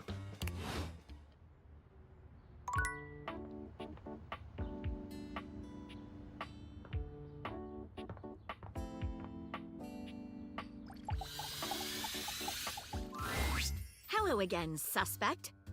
I'm hard at work on my current case. I've been hoping for a breakthrough. Sometimes I get so wrapped up that I start seeing everyone through the lens of a mystery. I am Maggie M. Glassbury at your service. Perhaps you've heard of me? I've acquired a modest reputation as a result of some of my previous work.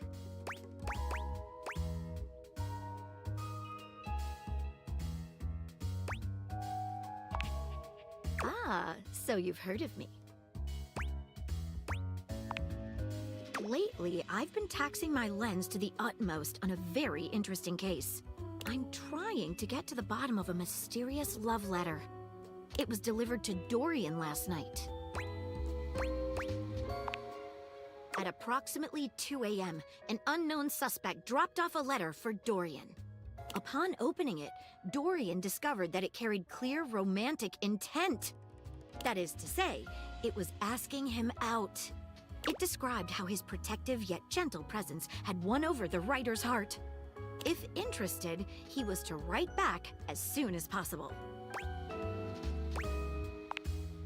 Here's the catch. The letter wasn't signed with a name, just a monogram. Though he might be hesitant to admit it, Dorian was quite taken by the letter. He isn't certain whether he wants to write back until he knows more. You would? I've never worked with anyone else before, but I think this could be good for the case. The case is pretty thin, but we've got a couple of clues. First of all, the paper the note was written on was somewhat interesting. Second, although the letter wasn't signed, it did have a single initial on it. Finally, I think Dorian might have a clue for us. I have it here, semi-transparent and very thin. It doesn't seem like ordinary paper at all.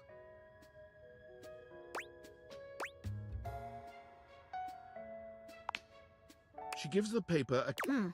Cuts just like normal. What else should we try with the paper?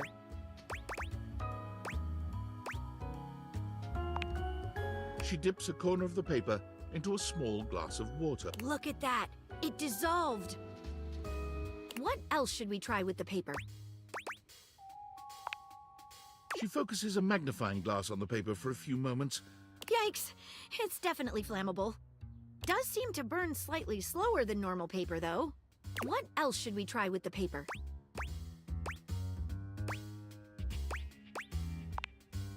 What should we look at next? A stylized letter M.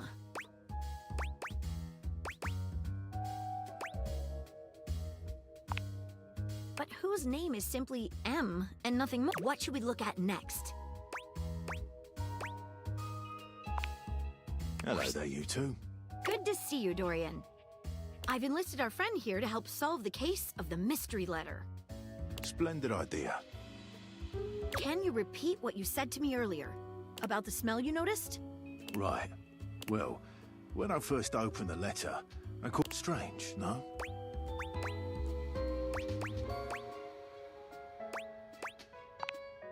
Truffle happens to be one of my favourite flavours. The association between the forest-dwelling fungi and my own wooden provenance bring back fond memories. Anyhow, good luck. Let me know if you happen to figure out who it was from. I'm not one for love, but I am one for truffles and friendship. What should we look at next? I've narrowed it down to 4 suspects. Penelope, Mitchell Lynn, Mateo Monta, and Freddie Yeti. Who do you think it was?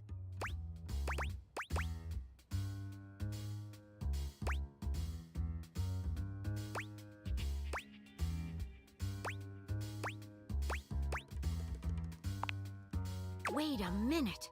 I think you might just be right. The stylized letter M is his signature.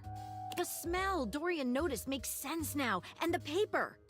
It's gotta be rice paper. You did it. You helped me crack the case without even knowing the suspect at all. I'm impressed. Now I'm even more excited for the next time we meet. Let me just go and let Dorian know that his secret admirer has been discovered. Hey, before I go, I was wondering, would you like to have a cup of tea with me sometime? As a date, I mean. Maggie lets out a girlish squeal. Amazing!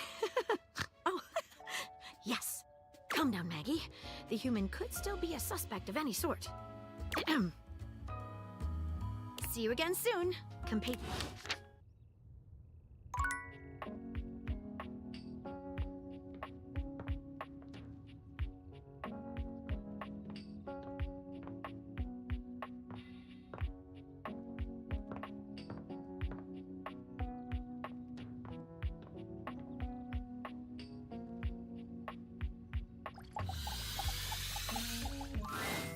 A cool breeze tickles at your neck. You can feel someone here, but you can't see anyone.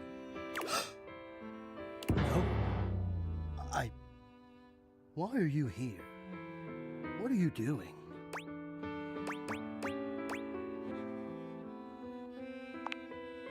Yes! You scared me. Don't you know who you are? What you are to me? I'm scared the way one is frightened when coming face to face with a divine force. Not now, not here, not yet. Please, please, I'm not ready, not like this. I've dreamed of this, of meeting you, finally. And now the moment is here. I just can't, not yet. I'll be ready when you come back.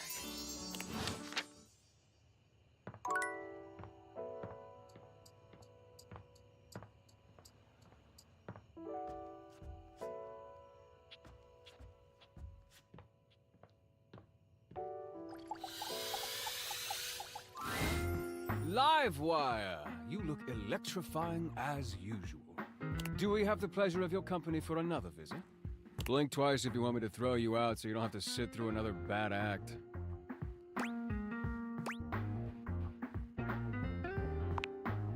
May I send over your usual? On the house, of course. My pleasure. The guests finish milling about and take their seats. There's a sense in the air that the headliner is making big changes that have never been seen before. Looks like my open mic policy is biting me in the socket. Here comes Johnny Splash. Whoa, whoa, whoa! Not Johnny Splash. I've come up with an entirely new act. I'm the artist formerly known as Rince. Wouldn't you be the artist formerly known as Johnny Splash? Quiet, you! I'm singing! Purple train! Purple train! I only wanna see you swirling in my purple train! Man, even I know this one ain't working. That was terrible. It's because nothing rhymes with purple, that's why. And the acoustics in here are awful. I need to perform in a moist and humid environment. Was promised auto-tune. I'll be back, though, and I got lots of new personas for you. Kalina Turner, In Sync, and... Don't worry, I'm changing the locks on him. My love, my sweet-smelling darling. I think my, singing days might be behind me. What do you think?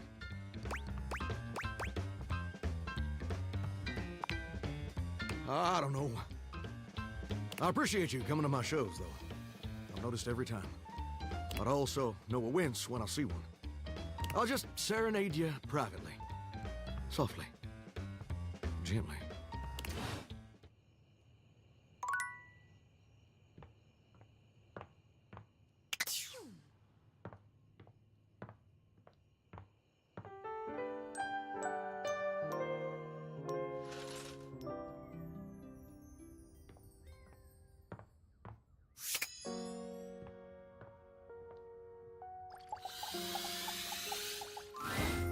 Livewire! You look electrifying as usual. Do we have the pleasure of your company for another visit? Blink twice if you want me to throw you out so you don't have to sit through another bad act. May I send over your usual? On the house, of course. My pleasure. A hush falls over the crowd. This performance at last won't be a crooning shower. We have Amir and his amazing shard-throwing act. Thank you, thank you. It is my pleasure to entertain all you fine things tonight with my incredible and impressive skills. Now, in order to properly Let's see. Who should I... Ah, yes, of course. How about you? Do not be silly, Azizam. You will make a fine target. Now get up here. You are embarrassing me. Ah, how about a round of applause for our volunteer? Don't they look lovely? Before we get started, Azizam, could you please inspect my sharps for any faults or trickery? Please, show the audience what you find.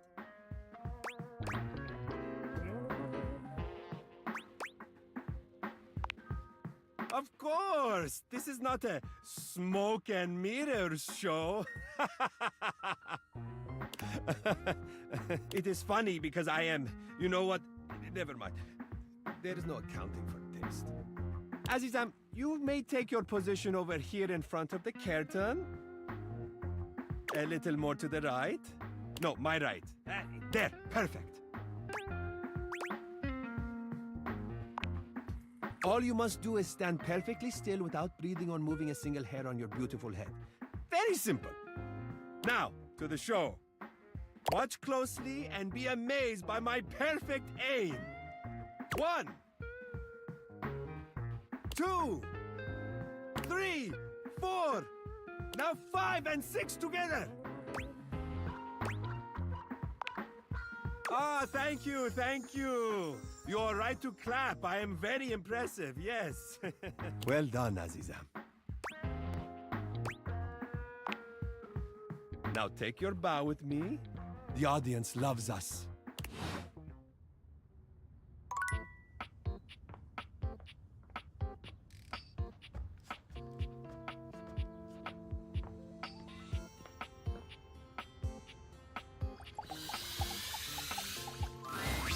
Darling, we love each other very, very much, right?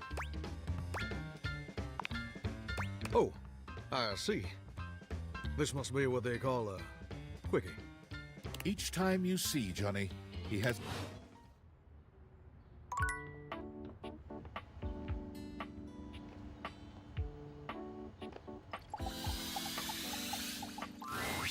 What are you doing here? I told you to come at 9 p.m. sharp. No, no, no! Good, and do not come back until 9 p.m.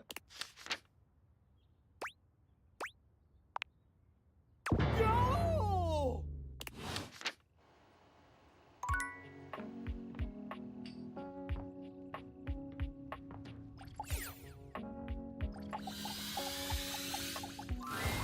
What do you know? The little pickup embryo is back for another lesson. I hope you're ready for some more complex pickup strats. No way. We're about to up the difficulty level. Last time we worked on what do you do if you have mutual interests like a show or a band. But what about if you don't have a ton in common right away? How do you get to know them then? What do we talk about? Interests and... Yes! Before you decide it's a boring tactic, just think about it. Sometimes small talk is a great fire starter. And look, I know not everybody is instinctually great at chit-chat, but like any... So, let's say you were meeting me for the first time at a friend's party. What stuff you can observe about things going on around us, or about the situation happening? Let's roleplay, shall we? I'll be me, and you be you. But you know what I mean. We're acting out the scenario. Okay, so I'm just standing around. Oops, oh man. Now we just happen to be standing next to each other and we don't know each other at all. Aight, what are you gonna say?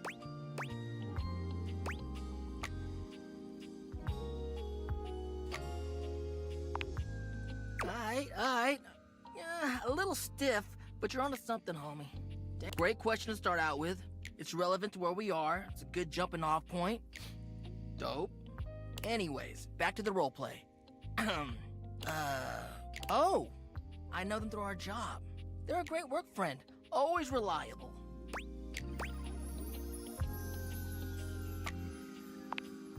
Perfect. you're showing an interest in what they do for a living or whether or not they actually like their job, at least you're learning more about them.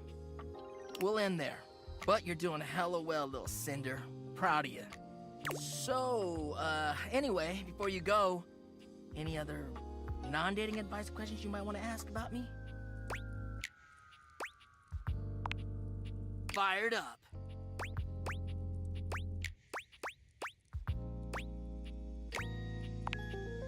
I mean, who wouldn't want that warm, fuzzy feeling you get in your chest, you know? I want to be able to show humans that keeping someone warm physically is alright, but emotionally, that shit slaps. There's just something about being vulnerable and willing to devote everything to someone else. That's why I love love.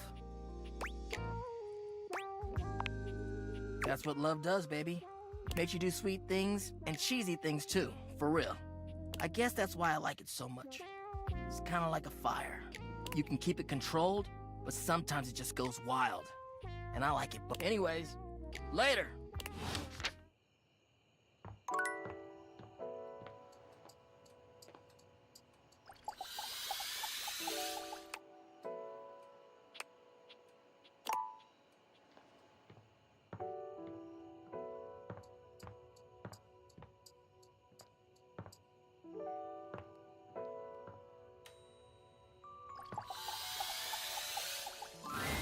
Dorian stands firmly in your way, an unmovable wall.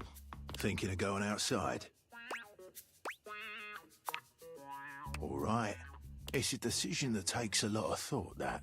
Just understand that when you do, events will sort of, coalesce around a final decision. Think of it as making an irrevocable choice. For this time it is.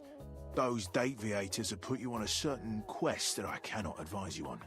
All I can do is let you know how important the choice of leaving this house is. Would you like to leave?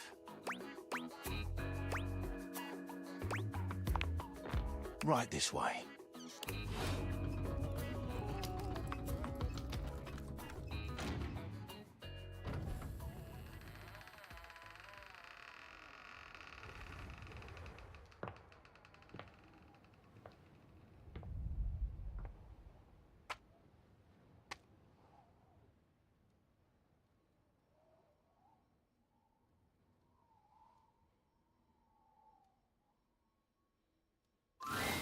And so you leave your home for the first time in what feels like weeks.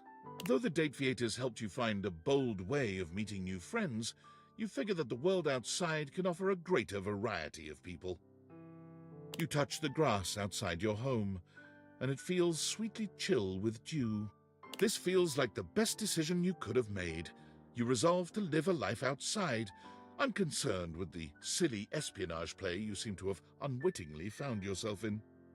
And then, the very instant you feel safe, comfortable, and happy, David Most's band of data drones pinpoint your location.